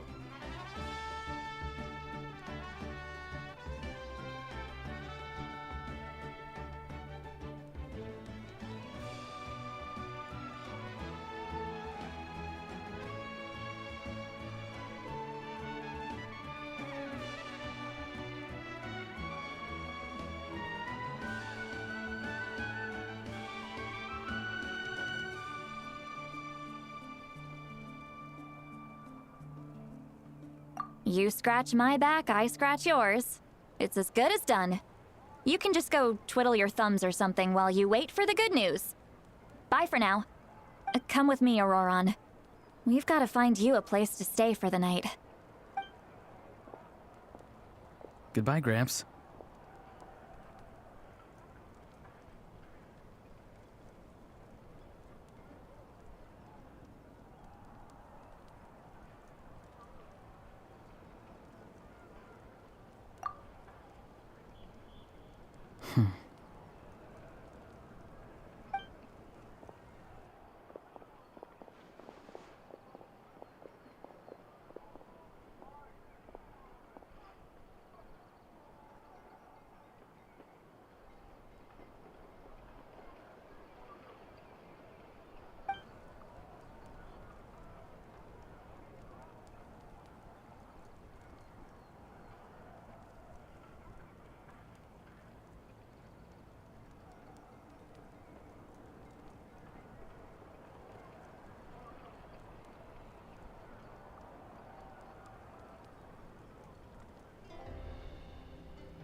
we're finally done.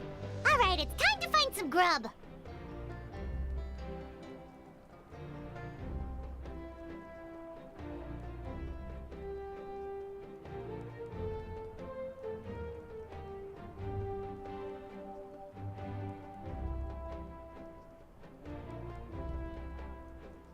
Huh? What is it, Traveler?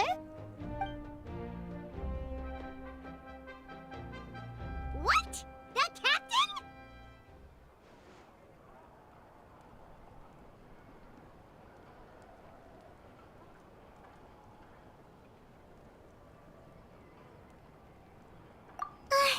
Sorry. Paimon just didn't see that coming. So you really saw him in the Night Kingdom? And he didn't attack you? Oh, that Auroron, what is he up to? He sounded earnest enough just now. Paimon would have never guessed anything was happening. All that stuff about protecting Seat Lally and being forced to help the Fatui, when he's actually been a willing accomplice all along.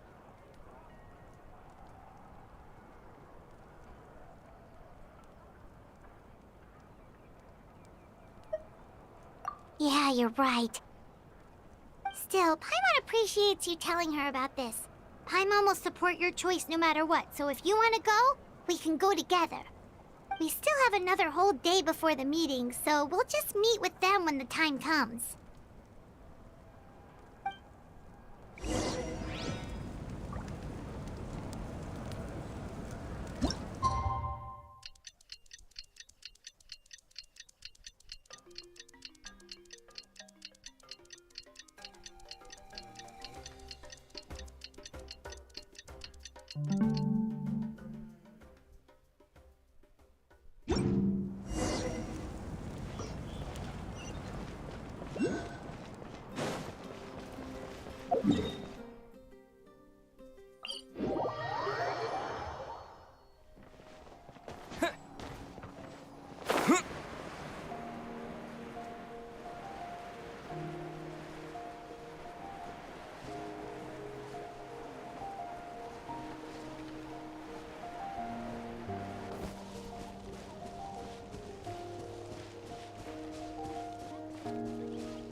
Weird.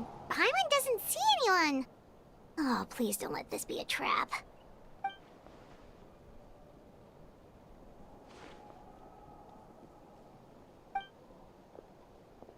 What was that? Good evening. Nice to see you again. It's you. You shouldn't pop up from behind people like that. What are you, a ghost? I'm terribly sorry. It's just a force of habit. And what's with you apologizing all the time? You sound so polite and honest, but you're actually doing shady stuff behind people's backs. You're right. Granny tells me that too.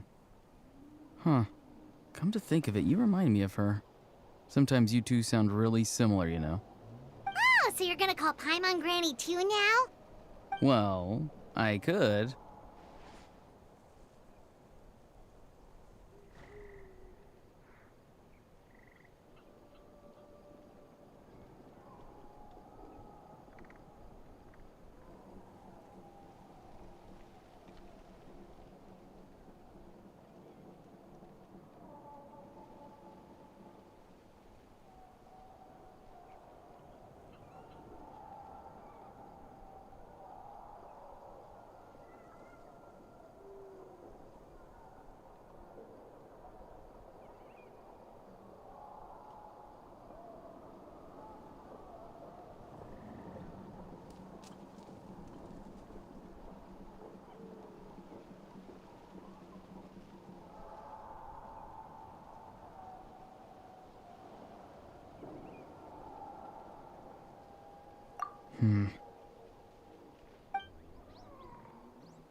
It's all clear. Over to you. Excellent. The fact that you showed up proves that I was right about your character. Yet, there's been a lot of talk about you. Child told me that you're passionate about the unknown and willing to take risks. Rather than facing you as an enemy, I would much prefer to bring you to my side. If we allow the current state of things to continue, we will inevitably clash, and that's a scenario that I'd very much like to avoid. I've long heard of your exploits across the nations. Though you have crossed swords with my colleagues many times, I know that you are by no means an unreasonable person. And once you've learned the truth that the Pyro Archon Malwika would never willingly share with you, you may just find it in your heart to consider my proposal. I assume you've already been informed of the Pyro Archon's plan. In order to defeat the Abyss and save Natlan, she still needs 2 more heroes to appear. Wait, how did you know that? Never mind. Guess that's not important now. I've long kept a close eye on her plan. To be frank, it's an exceedingly risky plan. Will the heroes really appear? And even if they come to her, will their power be enough to drive the Abyss back?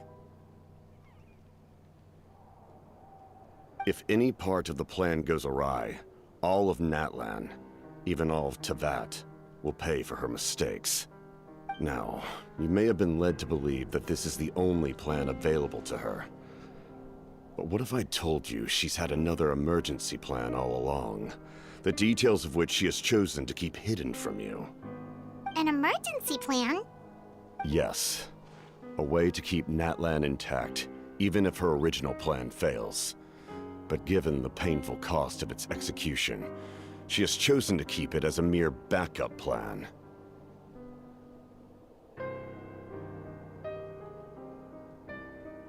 Whether this stems from hesitation, fear, or even naivete, I cannot say. But Natlan cannot afford to wait until she comes to her senses.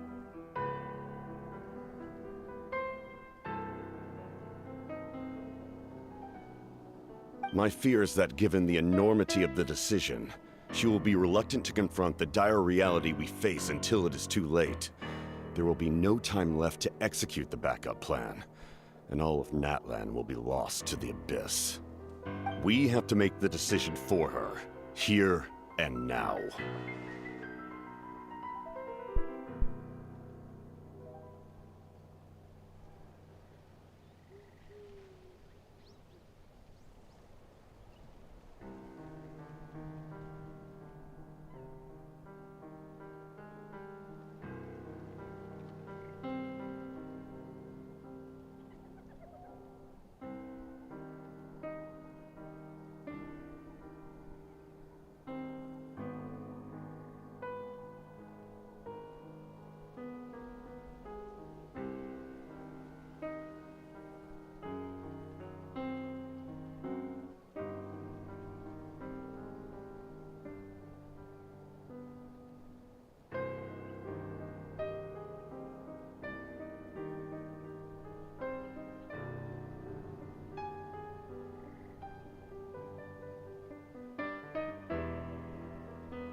Yeah, do you have any evidence for all this?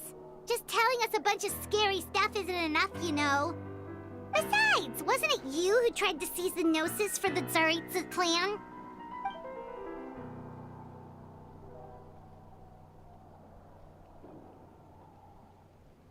I knew you'd be clever enough to see.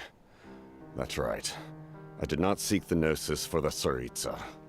Since I was defeated in battle, I must put to rest my thoughts about the Gnosis.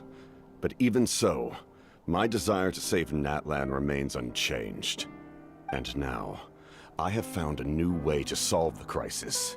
We can implement it immediately if we reach an agreement. Someone's here. Huh? The captain disappeared! Something is rapidly approaching. Oh no. Something! thing. Bad news, chump. It's your granny. See, Lolly? When did you get here? I knew something was amiss after we were separated. Hidden ceremonial tools, an unconscious traveler. I must say, I'm very curious about what you're up to. How dare you go behind our backs like this, Auroron? Colluding with the Fatui? Really? Oh, here we go again. Cat got your tongue, huh? You really think you can avoid a scolding just by staying quiet? I'm not trying to avoid anything. Oh, and now you're talking back. Well, go on then. Explain yourself. What the heck are you up to? I'm sorry, Granny. I feel so guilty. You! That's it! Where are my tools? I swear if I don't teach you a lesson right here and now, I'll... Wait, Lolly! Please, calm down. We, still learned a lot of info, didn't we? Like the fact that the captain isn't trying to seize the Gnosis anymore. So, maybe just save the scolding for later, okay?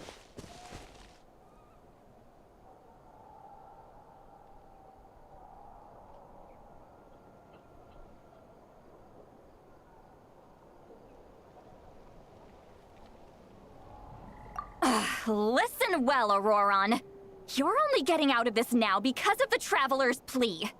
This isn't over. You hear me? You're right, Traveler. Let's go. We can discuss this more back in the city. You two keep an eye on Auroron for me, okay?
In all my years, I've never had a child cause me so much grief.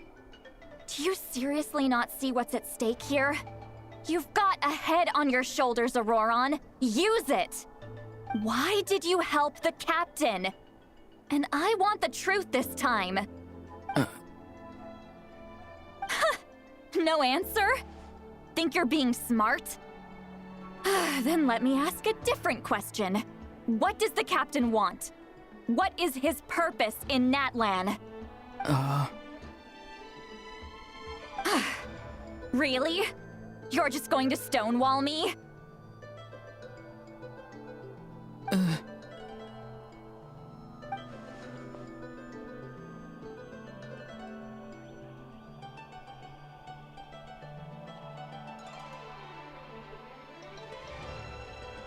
Just use your brain for a second. What do you possibly stand to gain by helping the captain? Only endless trouble awaits you and everyone in the tribe. You've always been a good kid. Why would you throw that all away now? If you're worried about something, just talk to me. Granny would much rather we had a conversation instead of constantly clashing like this. Why is he staring at us all of a sudden? I'm sorry that you have to hear all this.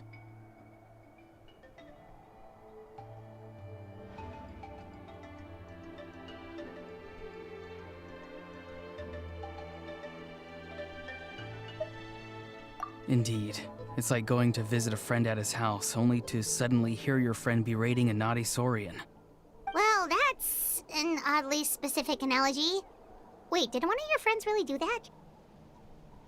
Yes. And every time my friend scolded his Saurians, they would look at me the same way you're looking at me now. Helpless and embarrassed. Wait, but you're the one getting your head chewed off. Stop making this about us! Indeed, you've got a point. Then please just hang in there for a little while longer. Granny should be done with her scolding session soon. Oh? You dare gossip between yourselves instead of listening to me? You...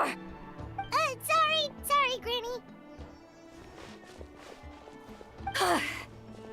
Sorry, Granny. Sorry, Granny. You know what? Fine. I'm perfectly aware that everything I say goes in one ear and out the other. You're all grown up now, so why would you listen to an old hag like me? You say all the right things, but then you go and completely ignore me. Well, if that's how you're going to treat me, you can stop sending Aoife over to my place to deliver your stupid vegetables! I don't need anything from you! Who's Aoife? A delivery person? That's irrelevant. The point is, he hangs out with this kid, so he must be no good. You kids get to a certain age and suddenly act like you know it all. There's nothing I can say to get through to you. Auroron, if you're still thinking about that so-called duty, then please, just forget about it. The ley lines did not fall to this state because of you. And we've long closed the book on that incident. Seems they've started talking about some kind of tribal history. I'm starting to get lost. That's not it, Granny.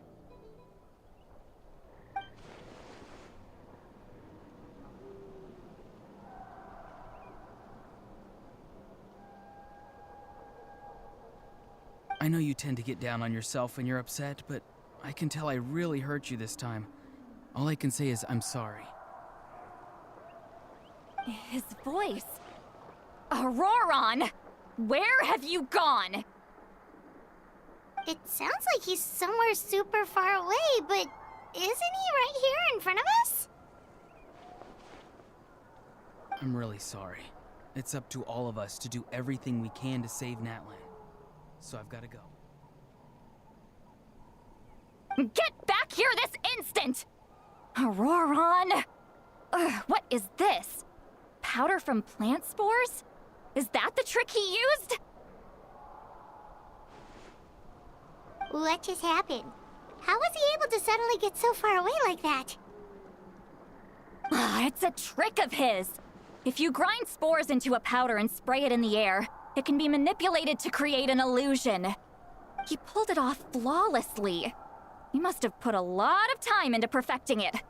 Don't tell me that's how he's been hunting in the fields these days. Oh, couldn't he have picked up something more useful?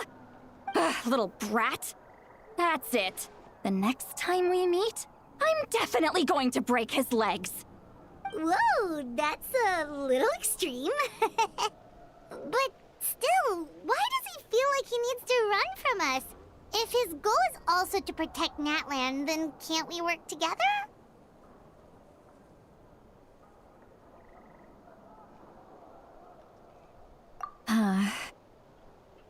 I'm sorry for interrupting your conversation with them earlier. But even if you'd been able to hear them out, there's no guarantee you would have gained anything substantial. Auroron probably did everything he could to get away because he knew I'd get the truth out of him sooner or later. Ah, that brat. I swear.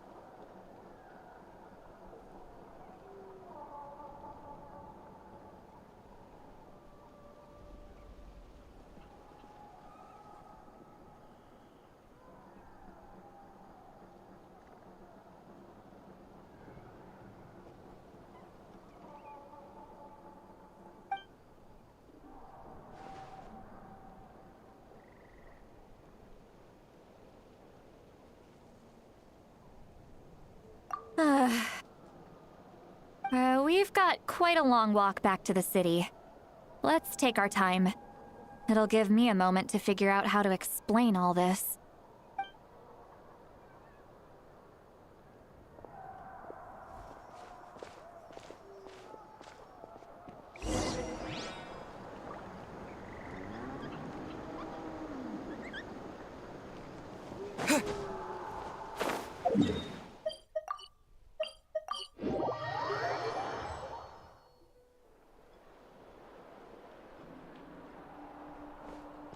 Do you two have some time? Feeling hungry? How about we get something to eat? All right, it's been a while since we last ate. Now that we can relax, Paimon just realized how hungry she is. Then let's go. We can find somewhere to sit down and talk. Food and drinks are on me.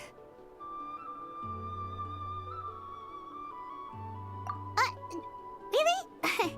You're not gonna take her offer? That's right.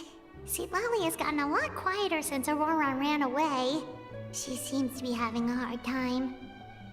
He's right. We're seasoned adventurers, so we're more than capable of paying our own bill. Hey, come on now. You won't even let me take you out for some food and drinks? I just wanted to treat you to a meal. Are you sure? We can save you some Mora. Mora is the least of my concerns. Besides, we're definitely due a meal after all the time we've spent together. Let me get this one. I might be an old hag, but I like to think I'm not completely useless. Sure, that's fine with us, but Paimon doesn't want you to be sad, Sweet Lolly. Don't worry. I'm sure a juicy grilled steak will work wonders.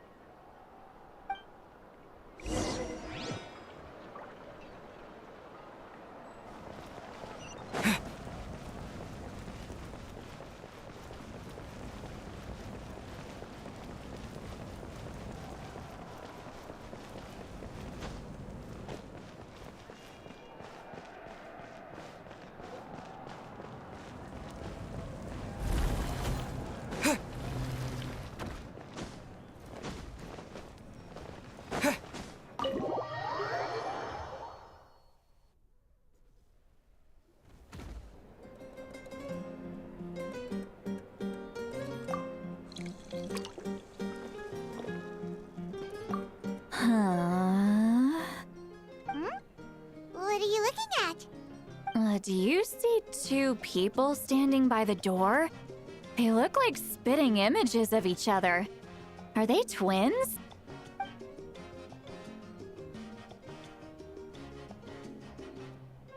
But Paimon only sees one person there. Huh? How could that be? I guess my mind isn't as sharp as it used to be. Give me another bottle, boss! Do you think she's drunk?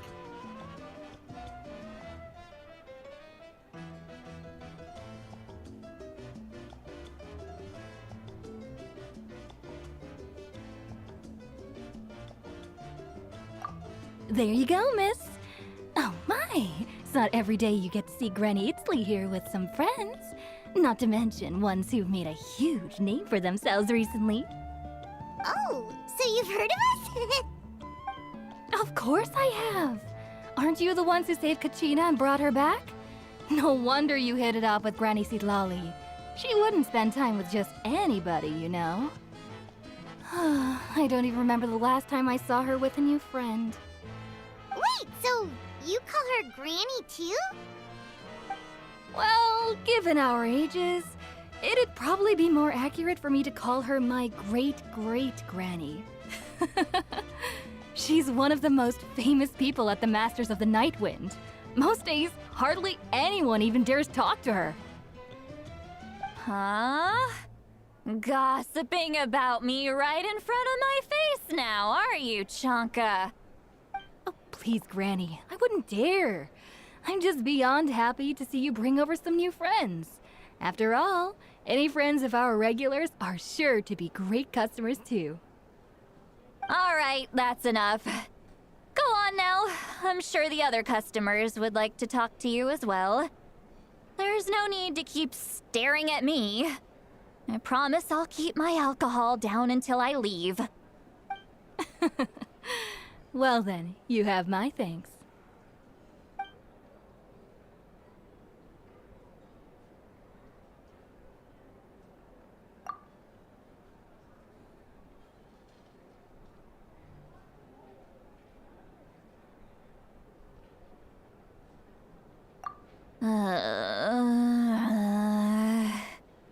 Seat Lally? Seat Lally? Who's that? You got some gall calling me by my first name. Let me guess. You want to test your skills against Granny Eatsley, don't ya? Are you still with us, Seat Lally? You're kinda talking to no one. You chumps come around here, picking fights with me? Well, you know what happens next. You lose, and then run off home to tell everyone about how I'm this big scary bully. It's always the same story. You brats start it, I finish it, and then I end up with the reputation of being some kind of terrible monster among the shamans. I mean, come on. Monster? Me? Really? What did I do to deserve that? Granny Seat Lally, you're not a monster at all. Exactly! And while we're at it, I'm not some lazy slacker either. Between meditation, advising the chief, and speaking with the Wyab, I actually have a pretty packed schedule, you know. Oh yeah, and I have to mentor all the new kids. Hey, new kid. Yeah, you.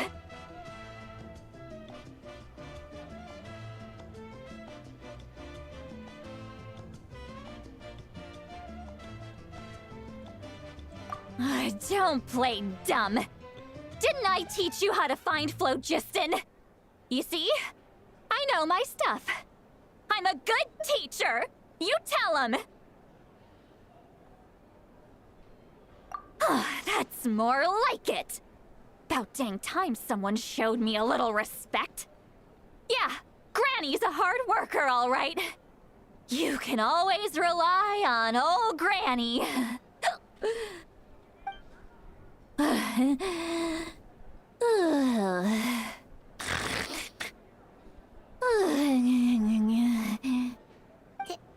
Did she just fall asleep with her eyes open? Oh, jeez.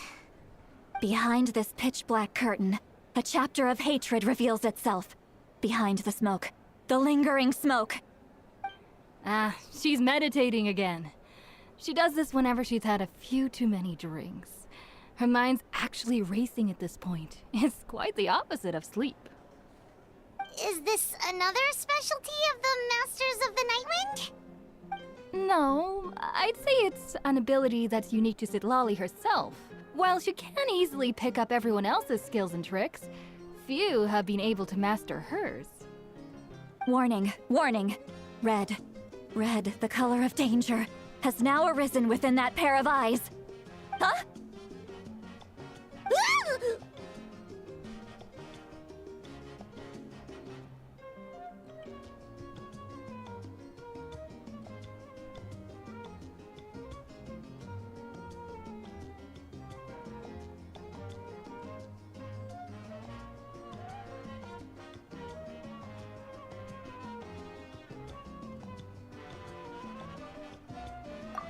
Traveler?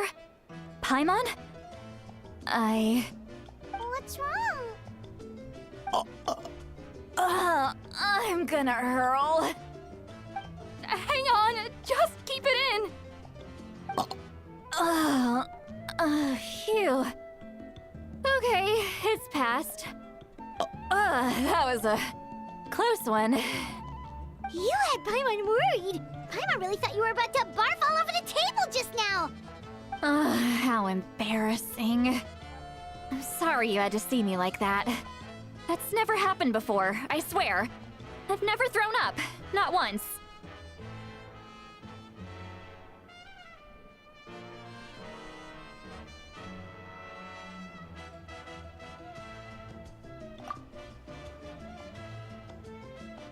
Are you feeling okay? Wanna take a quick walk and get some fresh air?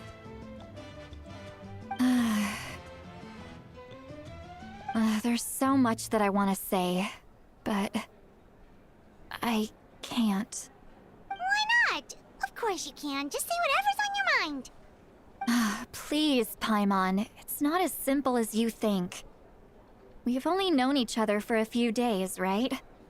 What would you think of me if I were to start dumping all of my complaints on you after we've only just met? Oh, Paimon gets it. You're hoping that we wouldn't think less of you no matter what you're about to say. No, that wasn't my point at all!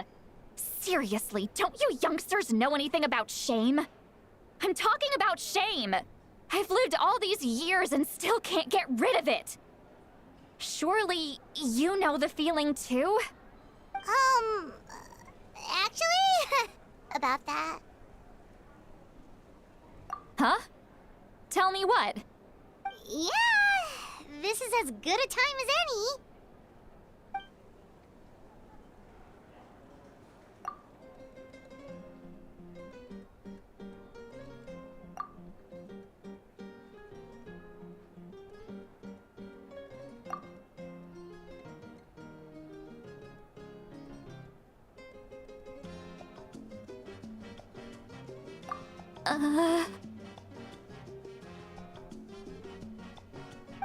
So, you heard... You heard my... It's okay, Sweet Lolly. You had every right to complain about those things. I can't take it anymore! Why do these things happen to me? Hearing me mumble under my breath is one thing, but hearing what I mumble in my own head? That's too much! It's just like when you're rolling on the floor in your pajamas, but you forget to lock the door, and someone bursts in to deliver cabbages and sees the whole thing! So that, happens to you a lot. It happens to people in general, okay? Doesn't matter if you're 200 years old or 1,000 years old. Everyone rolls around in their pajamas sometimes. I was just picking something generic.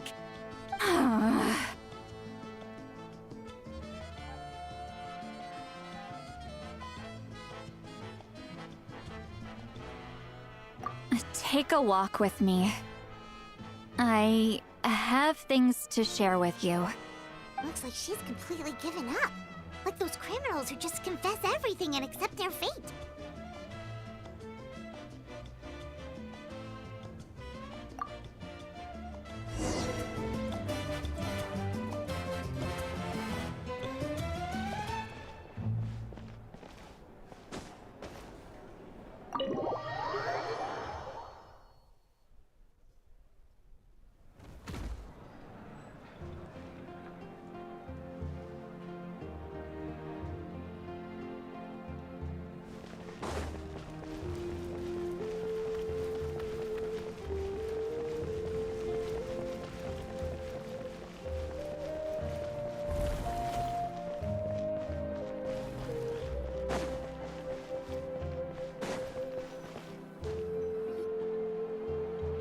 Well, great view, right?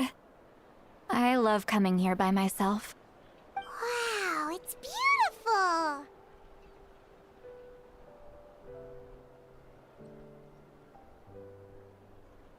beautiful! You're making me want to cry. Oh no, what do we do? Please don't cry! I was an expression, okay? A figure of speech. I'm just... embarrassed. Here you are thanking me. Even after you helped me all this time. Let's just have a casual conversation. It's easiest that way. Really? You don't seem like the kind of person who keeps things casual. Well, I guess I used to be more of a stickler for the rules. And you're right. I don't usually open up to the people of my tribe like this. I'm just an eccentric old hag to them.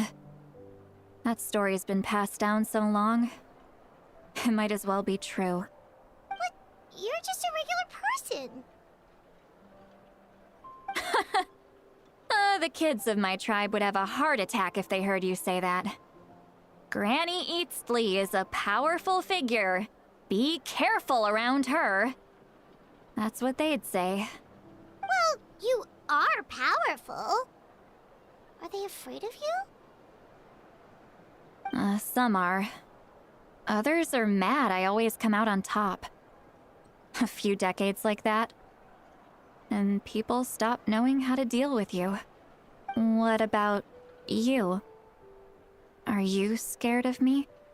We don't find you scary at all.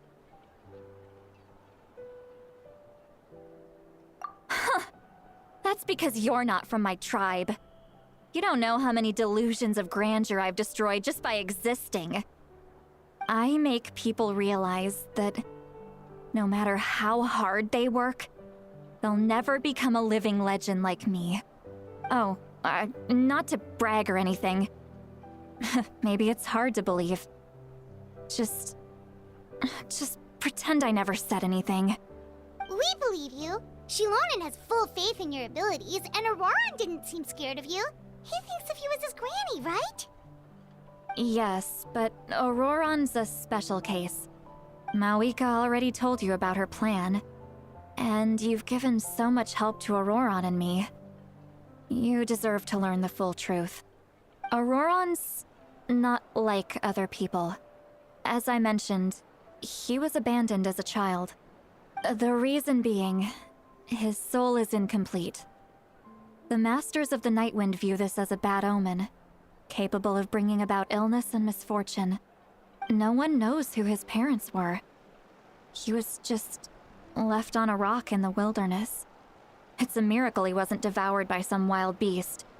The Masters of the Nightwind believe they can see human souls, and in Auroran's incomplete soul, they saw a possibility for Natlan. A possibility to turn Auroran into a vessel for lost souls.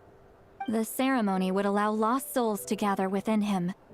Auroran would then be sent to the Night Kingdom to return the souls to their rightful place, strengthening the ley lines and completing the ceremony. Wait, that doesn't sound right.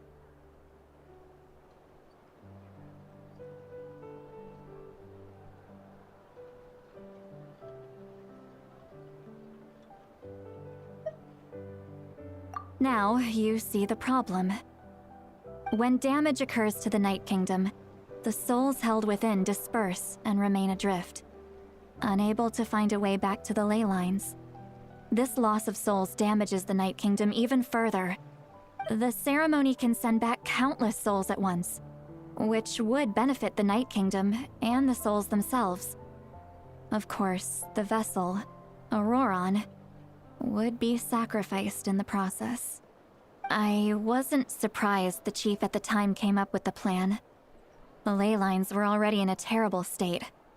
A suitable candidate for the ceremony appears, and now you have the chance to make things better.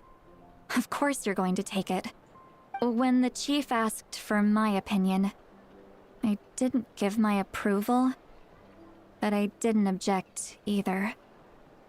So they went ahead with the ceremony. It failed, and Auroran escaped with his life. Pathetic, isn't it?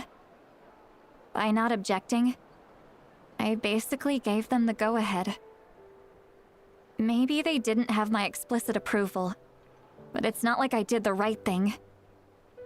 If the ceremony was successful, Auroran would probably be dead. Of course, in my tribe, death is rarely something to fear.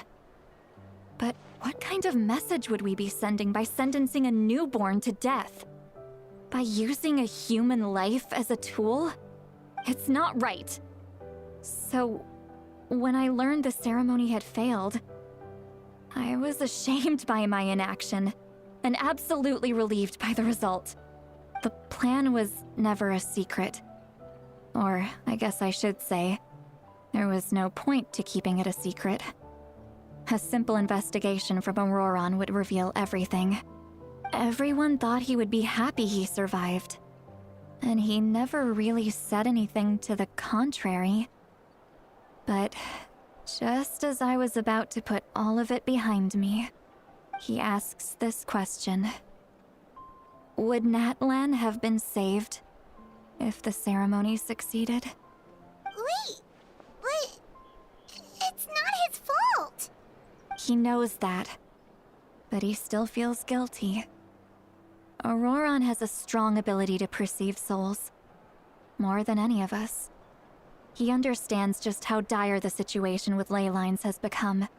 Maybe he chose to work with the Fatui because he still thinks he owes a debt to Natlan. I can only imagine what they told him. Traveler, didn't the captain say he found a way to solve the crisis? Maybe that's what brought Auroran into this. Anyway, we can't just let things go on like this. We have to convince him to come back!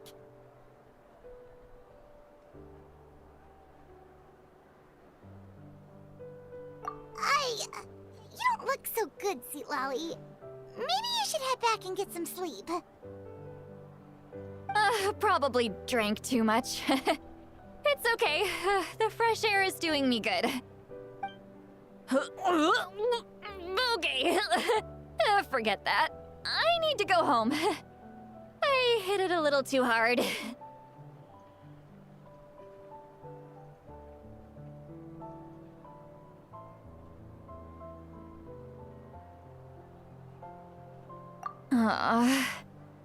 You've helped me so much already. How do I even begin to thank you? Hey, we're friends, aren't we? Besides, you already said you owe us a favor, so you don't need to worry about us. Good point. Well, I'll go home and get some sleep. We can figure out our next move in the morning.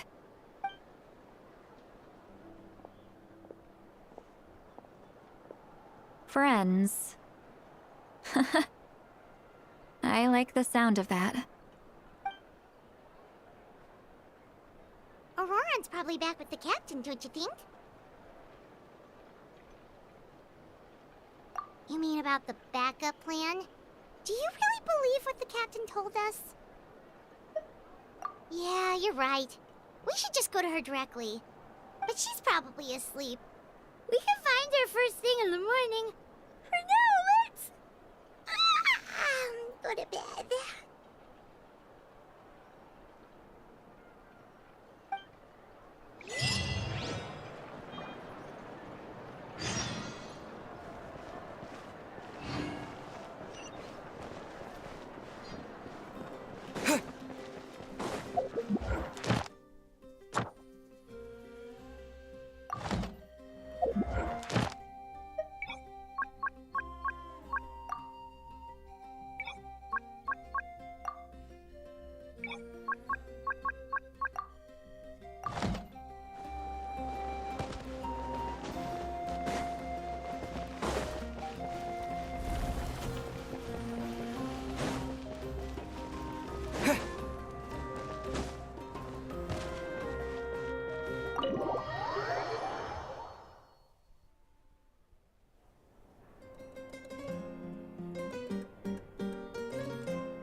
Outside.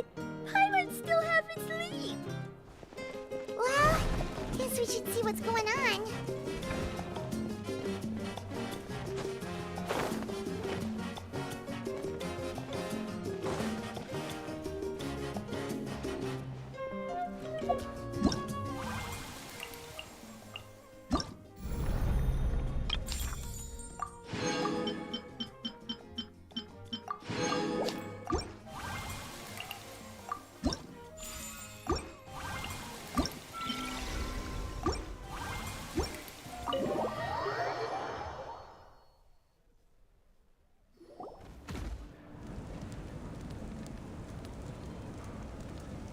You're already here. I was just about to come get you. Wow, you're up early. That's impressive, especially after all the drinking last night. Let's not bring up last night. I'm embarrassed about the whole thing. Anyway, I was also woken up by the commotion. Looks like all the warriors from the stadium are on the move. I heard many areas have been attacked by the Abyss, including the Masters of the Nightwind. I need to head back right away. The Abyss attacked again? Are you sure you can handle it on your own? Do you need our help? I'll be fine. We also have the support of the warriors stationed at the various outposts.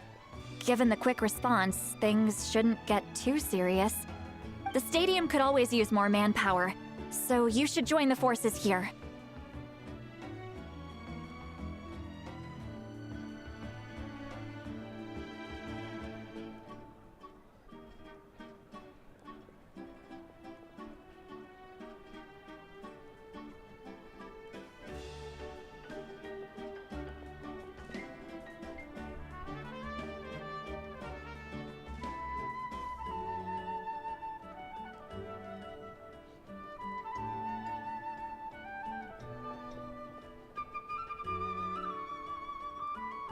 I'm done making excuses for him.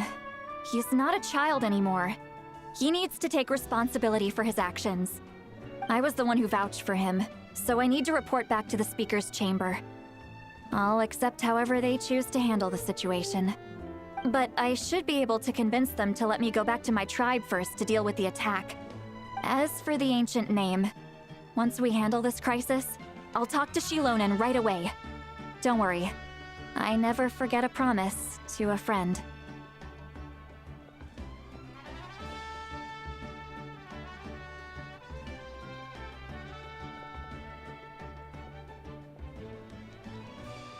Thank you. All right, I need to start heading back. She left in a hurry. The situation must be really serious. Oh, looks like a lot of people are heading to the stadium. Let's see what's going on.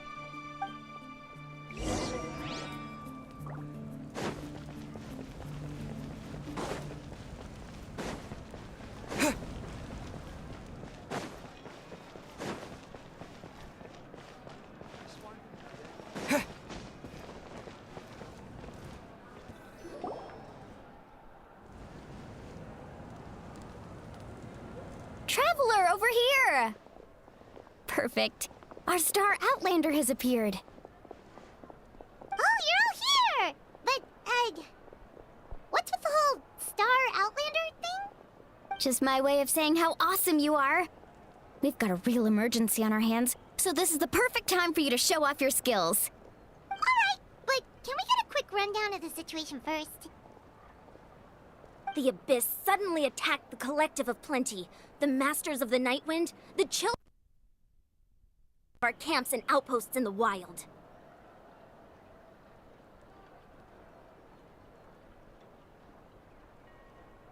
Yes, and the attacks are increasing in frequency. The tribes have plenty of defenses, so they're safe for now, but I can't say the same for the adventurers and merchants stuck in the wild. Chaska and I have been searching for survivors and treating the wounded. We just got back, but we need to head out again soon. I plan on heading back to the Collective of Plenty, just in case my tribe needs me. What about you, Mualani? Where are you gonna go? I'll go help the Children of Echoes. They're the closest, so I can start fighting right away. What about you guys? We could go together. Yeah, that does sound important. No worries. Just leave the Children of Echoes to us. Who knows? Maybe yours truly will have the Abyss on the run by the time you're finished. That would be pretty great, actually. I hope my tribe gets through okay. It'll be fine. Your tribe doesn't do all that bodybuilding for nothing. Let's part ways here for now. And most importantly, be careful, everyone. Oh, and some of us need to avoid getting contaminated by dangerous-looking substances. That will make my job a lot easier. Koichi, do we really have to do this now? It's alright. She's just looking out for everyone. Alright, let's hurry up and talk to the Pyro Archon so we can help the others.